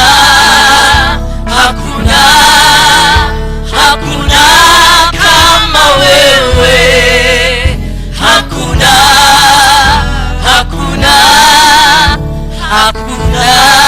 kama wewe. Hakika Bwana, hakuna mwingine kama wewe. Tunakupenda, tunakupa sifa, tunakupa utukufu. We honor you, dear Lord, for the great things that you've done to our lives, oh God. We thank you for the week that you have been together with us, oh dear Master. You've been our provider. You've been there for us, King of all glory. You've been our shield, Jehovah, King of kings and Lord of lords. We love you, El Shaddai. Na ndiposa Bwana tumeungana kusema hakuna Mungu kama wewe. Wewe ni tumaini letu, wewe ni kimbilio letu. Umekuwa msaada wa karibu, Baba wa mbinguni. Tunakupa sifa, tunakuabudu. Asanti kwa neema yako, asanti kwa upendo wako. You are our God, you are our refuge. We love you, Jehovah. You've been God, Jehovah Rapha. You healed our infirmities, Lord. You healed our bodies, King of all glory. In our desperation, Lord, you came through for us. And we worship you this morning. Thank you for your love. And this morning, God, we are not ignorant of the things that we have done. Jehovah, the Bible says we can hide from everybody, but we cannot hide from you, Jehovah. We cannot hide from our spirit, King of all glory. We cannot hide from the devil, Jehovah. This morning we approach your throne with repentant hearts, King of all glory. May you search our hearts, King of all glory. May you remove anything that does not give glory to you. Whatever we have done, Jehovah, that does not please you, King of all glory, we repent this morning, Jehovah, and we ask that you may forgive us, King of all glory. You're saying we come and reason together. And my Father, even though our sins are red as scarlet, you are going to make them, you are going to clean us to be white as snow, dear Lord. It is our desire that you may create in us a new heart, a new spirit that is obedient to your power, that is obedient to your will. Jehovah, have mercy upon our lives. Do not destroy us, King of all glory. Do not destroy us, King of kings and Lord of lords. My Father, in your wrath, remember mercy. In your wrath, remember mercy upon our lives. We look upon you, King of all glory. May you guide us and may you lead us, O dear Lord. In our nation, we need you. Come and reign, King of all glory. My Father, in the life of Israel, my Father, there ceased life, King of all glory. But a woman called Deborah stood up, Jehovah Father, and life was once again experienced in Israel. Jehovah, we want to stand on the gap of this nation as people of St. Andrew's Tendero, that Jehovah, you may heal our land, King of all glory, that you may bring peace in our land, Jehovah, for the glory and honor of your name. Father, we thank you and we honor you. Thank you because of your faithfulness. In the deepest of our heart, Lord, we come every day, Jehovah God. Some have come that you may answer them, God. Some have come that you may make way for them, King of all glory. May you make the way where seems to be no way. My Father, may you make them, God, see you in the wilderness, oh God, for the glory and honor of your name. We love you, we honor you, Jehovah. Even as we sit down to listen to your counsel, King of all glory. Guide us, dear Lord. Give us the word for the season. We love you and we honor you. And this is our prayer in Jesus' name. Amen. Almighty God, and you have promised by your Son Jesus Christ, and when two or three are gathered in his name, for the business of them. Fulfill now, O Lord, our desires and petitions as they be God for us, granting this world knowledge of your truth and the world to come, life everlasting. Amen. Thank you. God is faithful. We take this opportunity to welcome you all this morning in this English service, our second service. And this was a baptism service. We thank God for coming. I've seen you have many visitors who would like, if you are a visitor, you don't worship in this service, this English service, would you stand? Kama wewe ni mgeni ujangi kwa ibada hii ya kizungu, umekuja leo sababu ya ubatizo, simama na mgeni mwingine wote ambao wamekuja. You are visiting, you are a visitor today. Yes, wasimama, tunaona mko wengi, tuwashukuru sana kwa kuja na Mungu awabariki sana. Huyu mzee nishamuona kwa ibada huyu. Huyu sijamuona kwa ibada ya Kikuyu, ya kizungu ya pili. Asanteni sana kwa kuja. We will not have time to tell you to greet us or tell us where you come because of time, but we appreciate your coming. God bless you very much. We ask to be given the announcements of the day. Bwana Yesu asifiwe. I'm well and I want to go straight to our notices because of the time. Today being 19th of June, we have been invited to a pre-wedding of our evangelist, and we stand up there. It is happening today at ACK St. Michael's and All Ages Banana, starting at 2 p.m. Kindly chip in that we may support our brother. This is his time, as we promised last week. Sindio? Thank you, thank you. Team Judea, you are notified of the fellowship of this month. It will be on coming Sunday at Jane Waithaka's home opposite Reno Police Station. Nazareth team, kindly you are requested to be left after the service. Death announcement. The family of Kamata is here bringing to us a notice of death of Susan Waboimunyui, which occurred on 16th. She hails at Kagodo village. Prayers are going on at their home. And the date of burial will be announced later. This has been sent to us by John Monyui Jofi. The family of Mr. and Mrs. Fred Kamau Igogo notifies us of the death of Fred, which occurred on 12th of June at Kenyatta National Hospital. Prayers are going on at their home, that is near Dedero Police,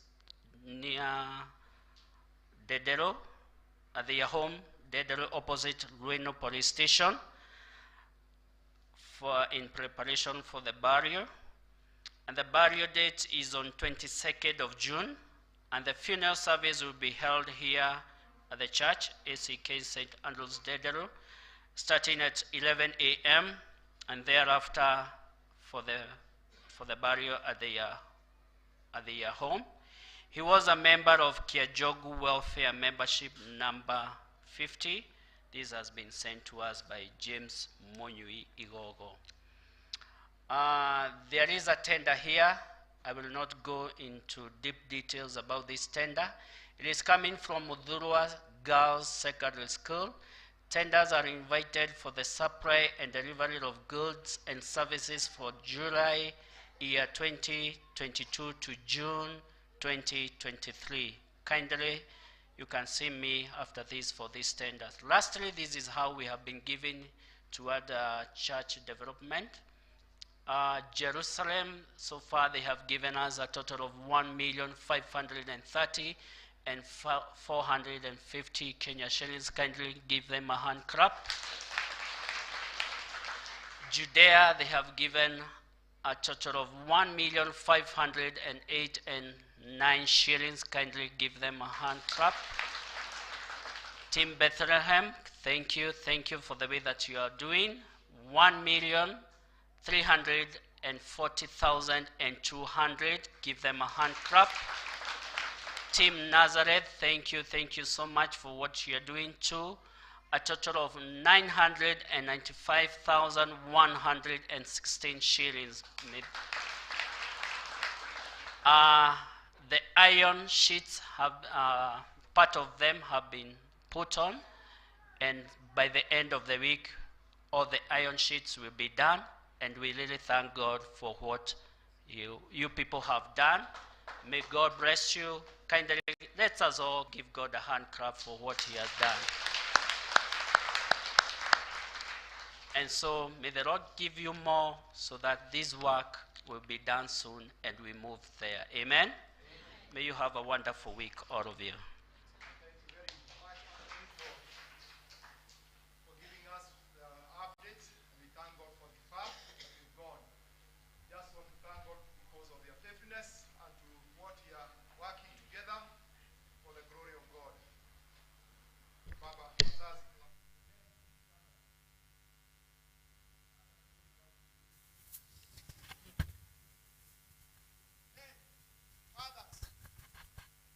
Amina na Tom wanajua kusukuma. Walikumbuka Mothers na wakakuja wakasukuma Mothers Day. Na tukapatia Mothers vitu. Sasa fathers wakukumbuka. Wakumbuki fathers. Fathers, ladies, could you clap for the fathers? Wish them a happy Father's Day. Yes, we wish you a happy Father's Day. But we promise on Sunday, hawa watu watatupatia zawadi. Yes, wawezi kukua wanapatia wa mama wanasahau sisi. Na sisi ndio wenye vitu. Wewe waacha waamina. So we wish you have a happy Father's Day. And Sunday, God willing, we promise that we shall give a gift to the fathers. Bwana asifiwe. Thank you very much. Wapigieni makofi fathers. So those with 10%, would you stand up? We pray for you. Walio na fungu la 10 tafadhali simameni ndipo tuombe tukamkaribishe mhubiri wa siku ya leo. Shall we pray for them? God, thank you because you are the giver of all good things. And thank you, Lord, because you've given to these that have stood up this morning. And you say that you should take the 10% back to your house, that your house may be full. That, Lord, we shall have more blessings in doing that. We pray that you may bless these gifts that are going to be given by these members. And as they go to your noble work in this church and beyond, your name be glorified. Also want to thank you, Lord, for them that have been giving for the work of the sanctuary throughout the week, through the pay bills. We pray that, Lord, you shall bless them. And also that, Lord, you also give more, that we may give to hit the target and even extend, so that, Lord, we may be able to accomplish this sanctuary. We pray, our Lord, in the name of our Lord Jesus Christ, our Lord and Savior.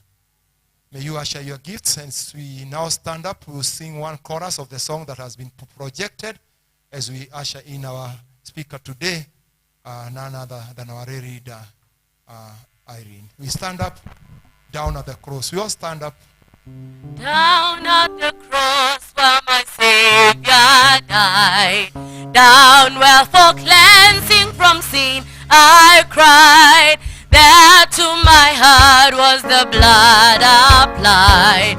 Glory to his name, glory to his name, glory to his name.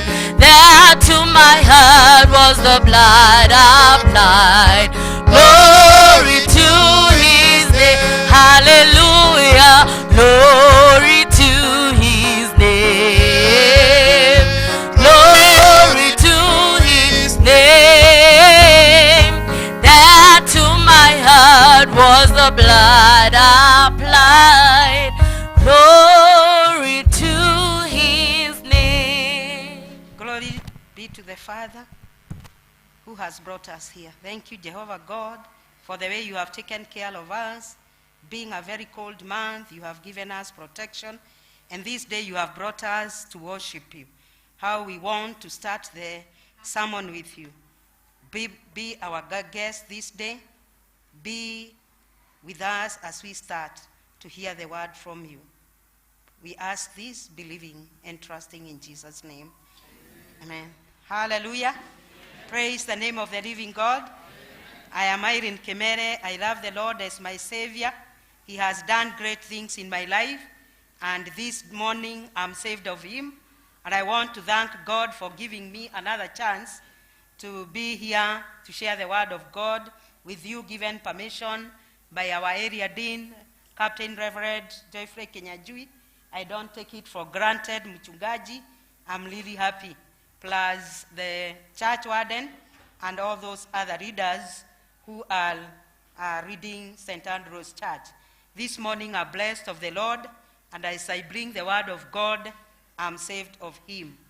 I want to talk about the Church of Macedonian, and the word of God was led to us from the Genesis 24, verse 1 to 27, whereby Abraham thought of getting a wife to his son Isaac, and wanted to get the best of the wives with the best of the qualities that are required. And they were to be guided by an angel, and an angel took the servant of Abraham to the best of the wives. A practical ministry, as we have been given by our Bishop Charles. So I want to thank God this morning, because the word of God practically was done by Abraham. Getting of the servants, sending them so that they go, and then the angel guiding them. And the word for the month of June, whereby we learn from the Galatians 6 and verse 9 that we are not supposed to be wary of doing good. So we continue doing good each and every day. So I see the servant of Abraham doing good and practically walking to where he was sent. And when they reached there, they just found the right person, who was Rebecca. And Rebecca had to do things practically, the way we need to do things practically this month of June. And do it practically as the Church of Macedonian, where they did what they were required to do. So Rebecca did practically, and on being asked for something water to drink, she lowers her jar, kneels down, and let the men who had come to drink from her jar. And then practically tells them there is even enough stacks for the camels. There is enough room for you to spend the night. There is enough food. So I see this lady doing things practically and demonstrating what we want to learn this morning and remind ourselves. So she was an obedient person, and faithful she was, and carried out good actions to the visitors she never knew. So in the same book, in the reading of the New Testament, the book of Mark, chapter 5, 21 down to 43, I see also Jesus Christ practically offering services to Jairus, whose daughter had died, and practically Jesus did a miracle, and Jairus got back her daughter, calling the daughter who was dead by name. And this is my prayer today. And in the same way, we do things practically here and in this church.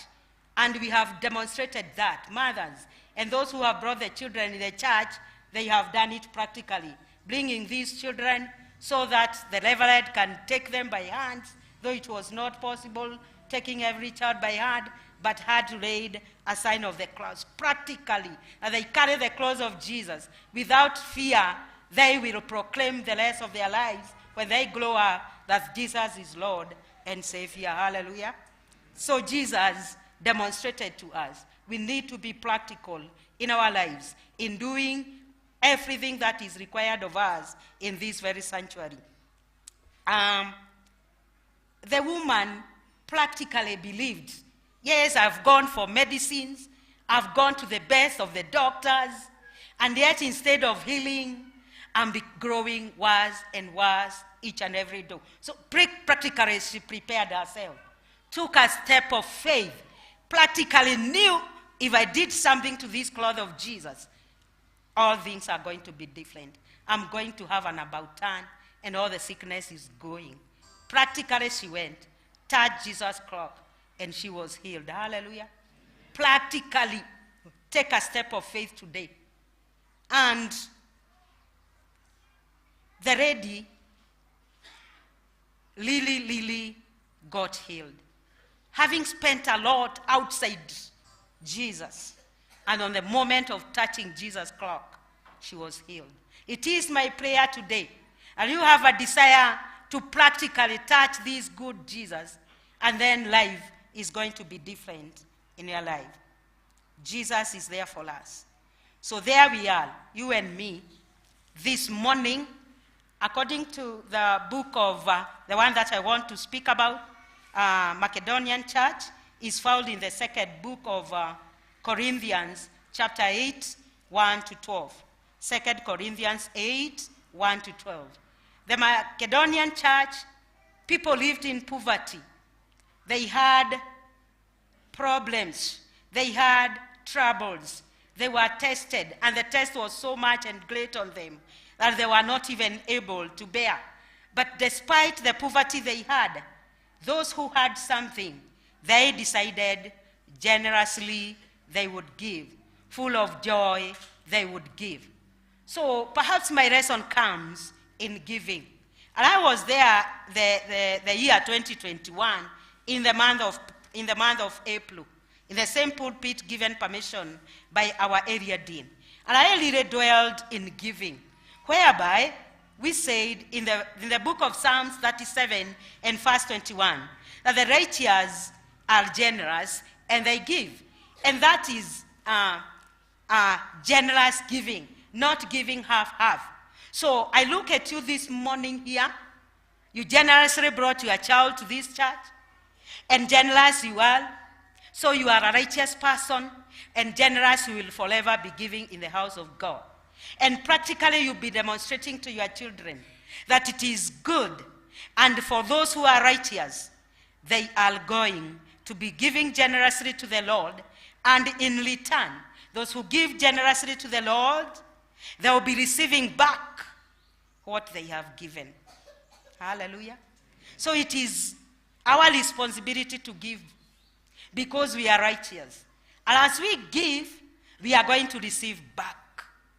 So perhaps the man, Jairus, went remembering the daughter, and in return, he was paid back by being given a child who was alive.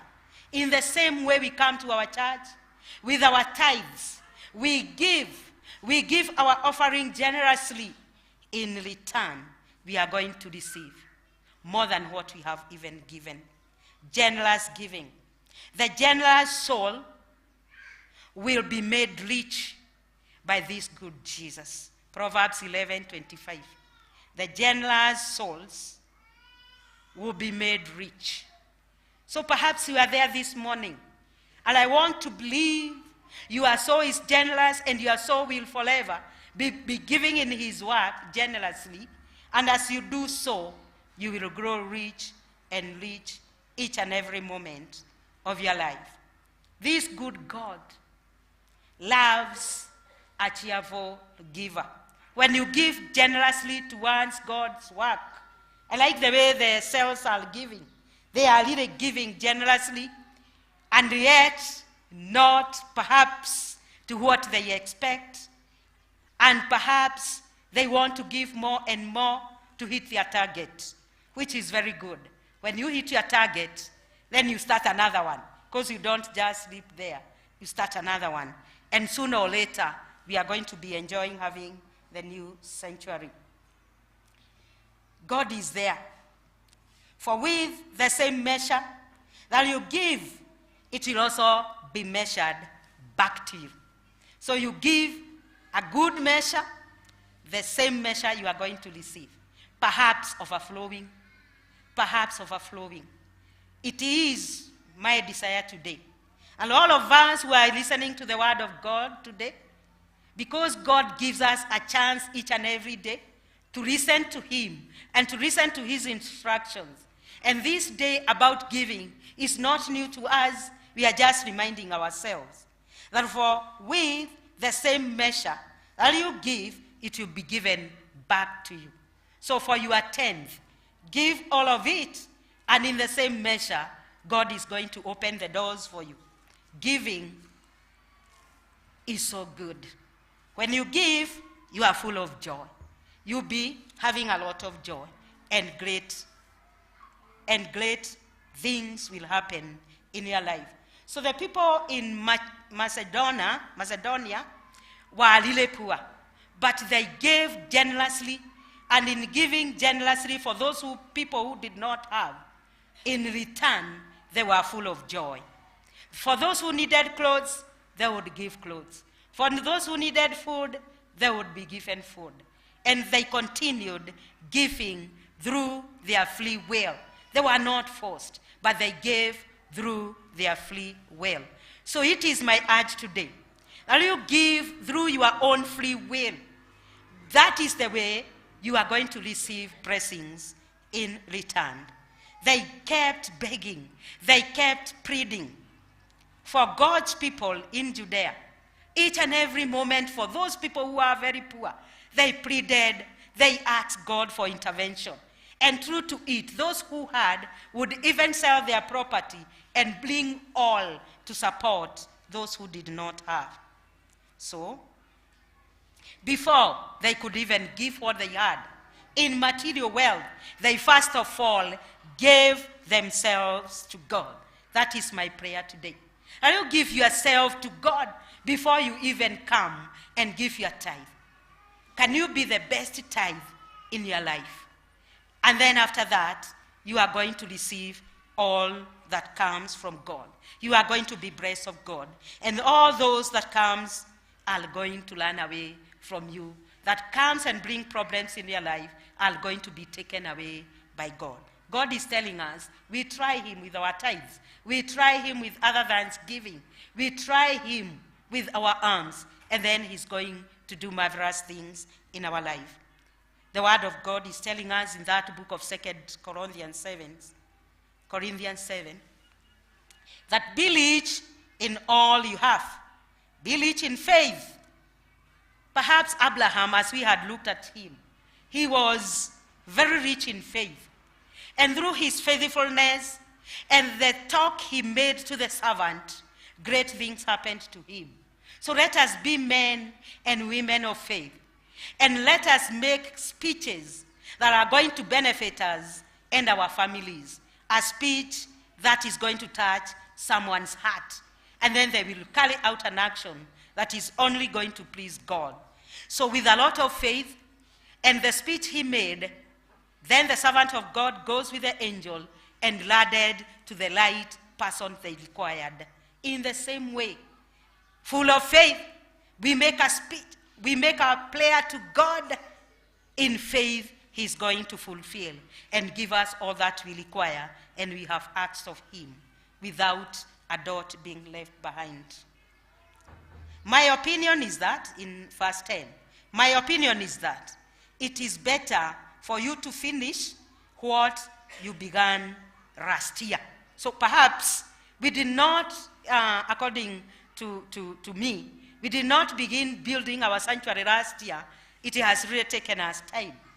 But what you have begun, in my opinion, you are going to do better and better each and every day until you are going to finish what you began. Hallelujah. We are there to begin it. We began. We have walked. We have done. We have given. And we are going to accomplish the sanctuary here. Not only the sanctuary. There are other things that we need to do. There are other things that we need to give on. So it is your responsibility now to take an act, take an action, because we say with faith, and with faith that has no action, then it is dead. So it is my prayer, and you are going to take an action towards the building of the sanctuary, towards giving those who are poor in our community, like the Macedonian people did. Then in return, my brother and sister, you are going to be blessed of the Lord. So go on giving, my brother and sister. Finish as you have planned. Our plan is we accomplish that work. Our mega was 100. I don't know if the 100 is done by you or if you have not done the 100. And if you have done the 100, do another 100 so that you support the other one who cannot be able to do the 100. 100,000 was our mega. Be a mega. Be a mega this day. Give generously, and God is going to give you in return because of what you have given. Perhaps you do not have the money, but you have other things and items you can bring to the church. Perhaps you can even render services. Jesus Christ is our role model. He gave services wherever he went. Washing of the disciples' feet. We emulate him. He is our role model. God, our Father, is our role model. We copy him because he gave us his Son. The best he could give to humankind was to give us Jesus Christ. Now that we have received Jesus Christ from God, then Jesus Christ becomes our role model. We go doing good each and every day. We go serving other people each and every day of our lives. Serve others if you are not having the money. Serve the church. Even coming and dusting the pews is service here. Coming and cleaning wherever it is required is also a service. If you bring flowers in the church, it's also a good service. So let us serve our church, and let us not just say it is money, because there are other good things that we can do, and the reward is on the way. Verse 12. If you are eager to give, God will accept your gift. Not on what you don't have, but what you have. So God is not asking us what we do not have. He's asking us of what we have. And he exactly knows. And our prayer from the praise, someone has prayed that we get from what, or we give God what we have and not what we do not have. So he's not demanding more. He's just asking what you have. Give the tenth of it, and you are not becoming lesser, poorer. You will receive a gift from God if you tithe faithfully, if you do the other thanksgiving and others faithfully, and give a gift to God. You are going to receive your own gift. We know when we receive a gift from someone, when we get a prize or a gift from someone, we feel so happy. So our God will be happy with us when we give us. Our God is going to be very happy when we offer our services. You are also going to be very happy because you have given. But let yourself stay with what you have. Then you are not going to be a joyful person. The Macedonian church was a very happy church. And they ate together. And they shared things together, though they were very poor. So it is upon you and me.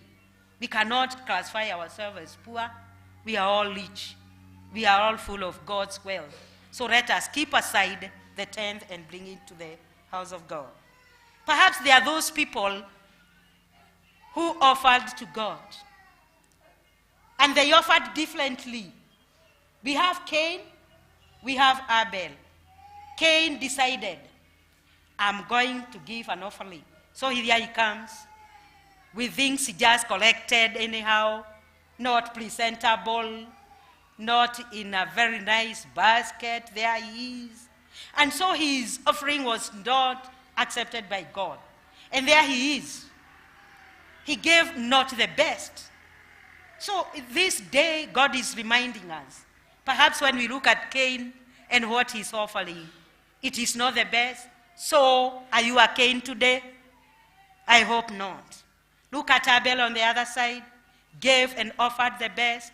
And in return, a blessing on him. So it is my prayer that today we all become Abel. Are you Abel? Are you an Abel somewhere today? Yes. And if you have not been an Abel today, by offering and giving the 100%, I beg you, you become an Abel and have a room for improvement. Our God is a God of a second chance. And he wants to give us a chance so that we give the best like Abel. And then a room is there for improvement. When our children are doing some work in school, mmoja anapata less than 100, namwambia, well done, keep trying. Ongeza marks mbili kwa kila subject, and the CBC are having 11 subjects. Sasa akiongeza hata mbili, atakuwa ameongeza 22 marks. And then there is room for improvement for you. You are Abel somewhere. Offer the best, and if you have not, and when we try to assess ourselves, sometimes we give children cards. Na saa ile unawapatia cards, si kanyau, si pusi. The assessment, you assess. Hii kazi nimeifanya. And I also know you do assess your work. You have done some job. This is how much I have used the money. This is how much I have got. So you assess yourself. Is it an increase or a loss? When you find it is a loss, you try to uplift yourself.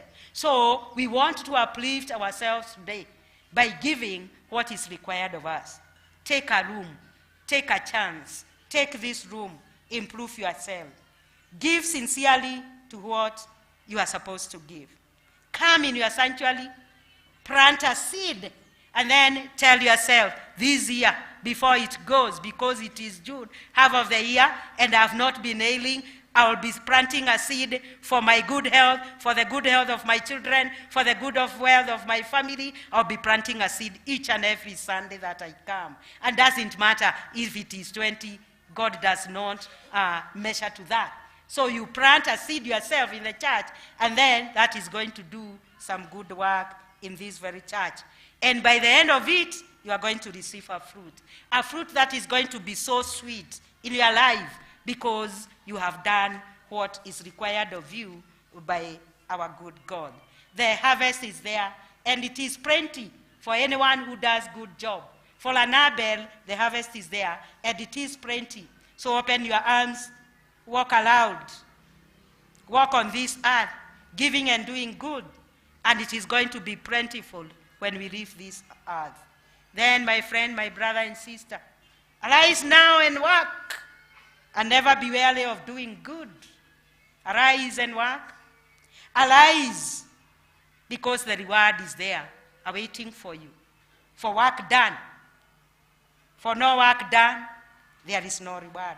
So it is my prayer that each and every day of your life in this earth, you go fixing your crown, because the crown is awaiting for us.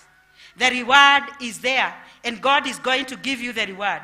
That crown, Fix your crown by giving generously. Then forget what you have not done. Forget those faults. Forget what you have done. But give with all your heart, with all your mind, with all your soul.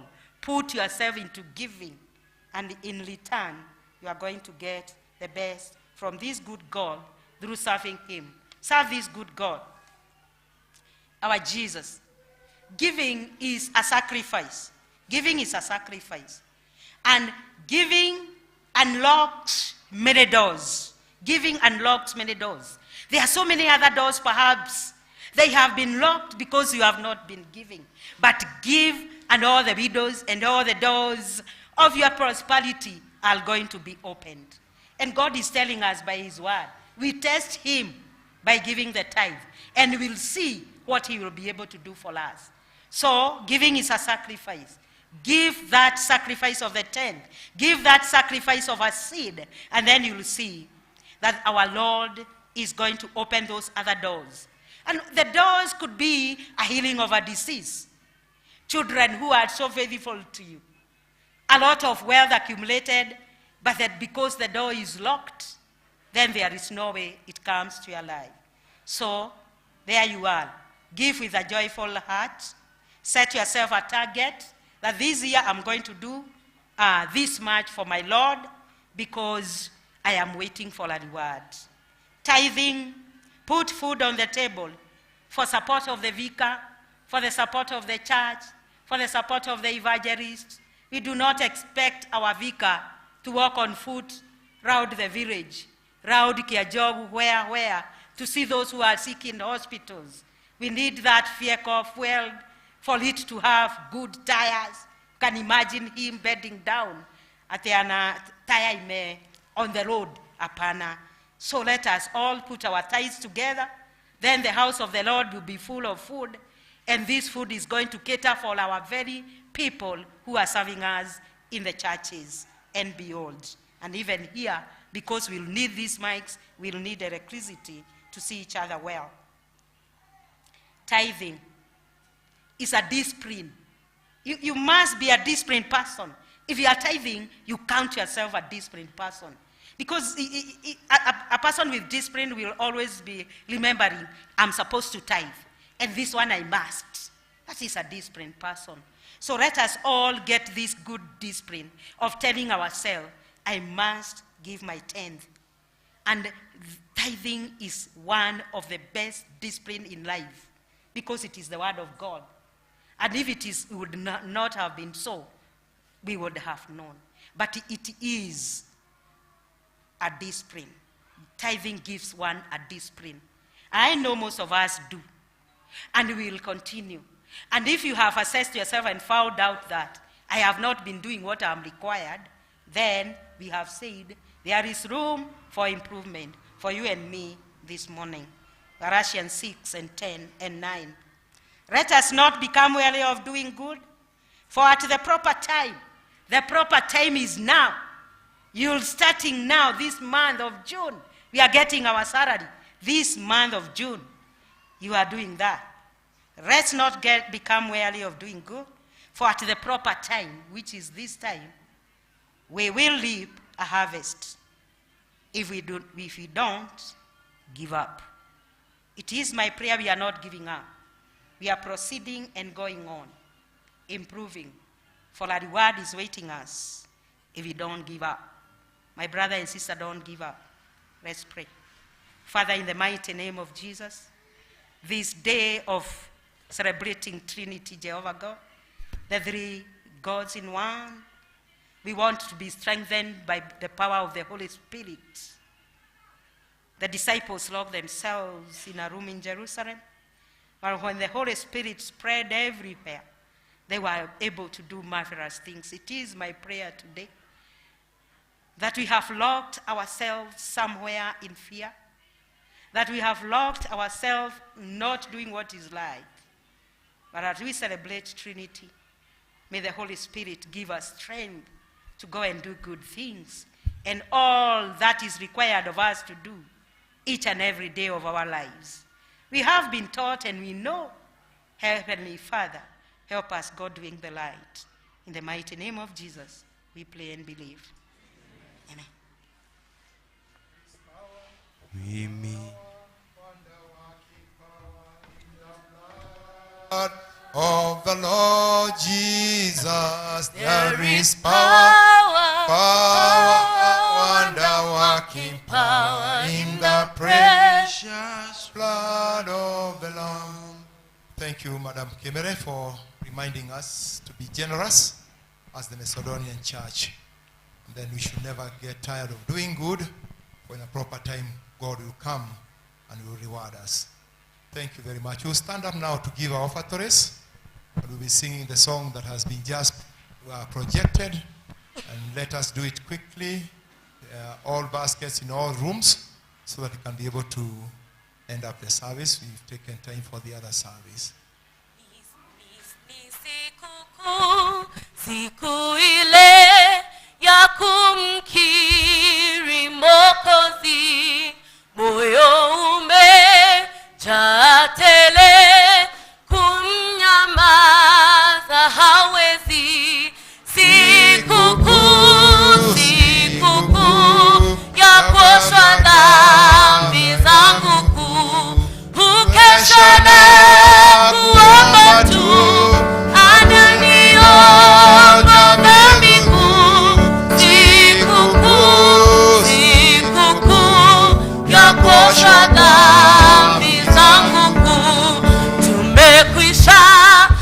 patana mimi wake yeye wangu, na sasa ni tamwandama nikiri neno la Mungu. Sikukuu, sikukuu ya kuosha dhambi zangu kuu, kukesha na kuomba tu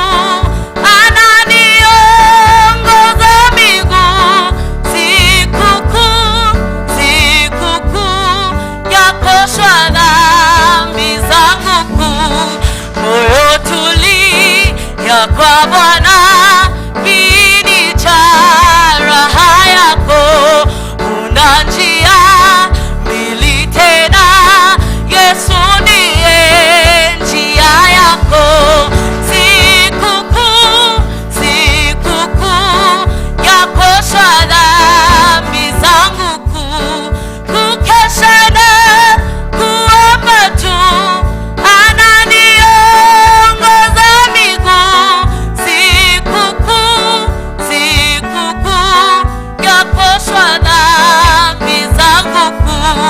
nadiri yangu ya mbele nitaiweka daima, hata ije siku ile ya kuonana kwa salama. Sikukuu, sikukuu ya kuoshwa dhambi zangu kuu, kukesha na kuomba tu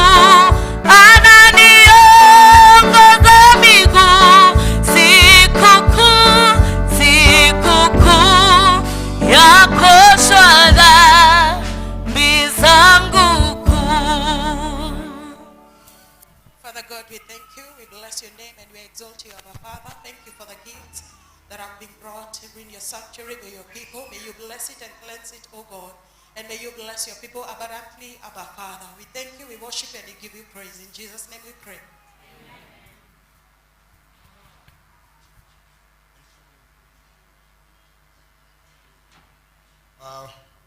We thank God that there were some men who were commissioned yesterday as men in the Kama Association, and we have no time to present them here, but they will present their certificate. There are a number of almost 7 people who were commissioned yesterday, and we thank God for them. Shall we pray? Thank you for these people who were commissioned yesterday to join the Men's Association in the Anglican Church. And we bless that, Lord, you may help them as they continue serving you in this noble service. Let them be light in the men group, that many men will come to know you. And we pray that, Lord, they when they always see this certificate, will remind them of their promises that they promised that they will do to remain faithful. We bless these certificates in the name of the Father, Son, and the Holy Spirit. Amen. So we remind those that we have been baptized. You baptize your children. Do not go home. Pick your certificates there with the secretary. Take your certificate. Don't come say that I didn't receive my certificate.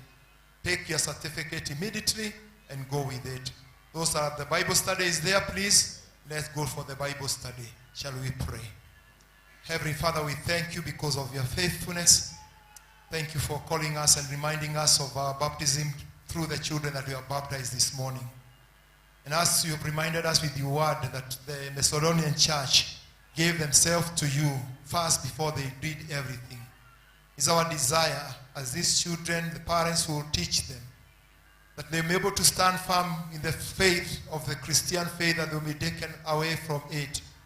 That even us who were baptized before would adhere to the calling that we should die in sin and raise with Christ in righteousness, that we may be able to glorify you. We should never be tired of waiting for you of your second coming. The Lord, we shall be able to inherit the kingdom we went to prepare for us. Now bless this church, bless these members, O God, and give them the challenge and even the gift and the willingness as the Macedonian church were willing to do great things. And as Paul reminded them, they had not finished. So that help us to remind you, if not finished, there are great works before we go to the tombs. Help us to do great things at this particular time, and that we shall bless each and every one of us. Now the blessing of God the Father, Son, the Holy Spirit, be with you, remain with you, now and forevermore. Amen. Go in peace to serve the Lord. Have a nice week, and let's do what is supposed to be done. We shall stand up as we sing that song to recite as we welcome the other service. Mwamba mwenye imara. Mwamba mwenye imara, kwako nitajificha, kati hayo na damu yaliyotoka humu, unisafi na dhambi, unifanya mshindi wa kazi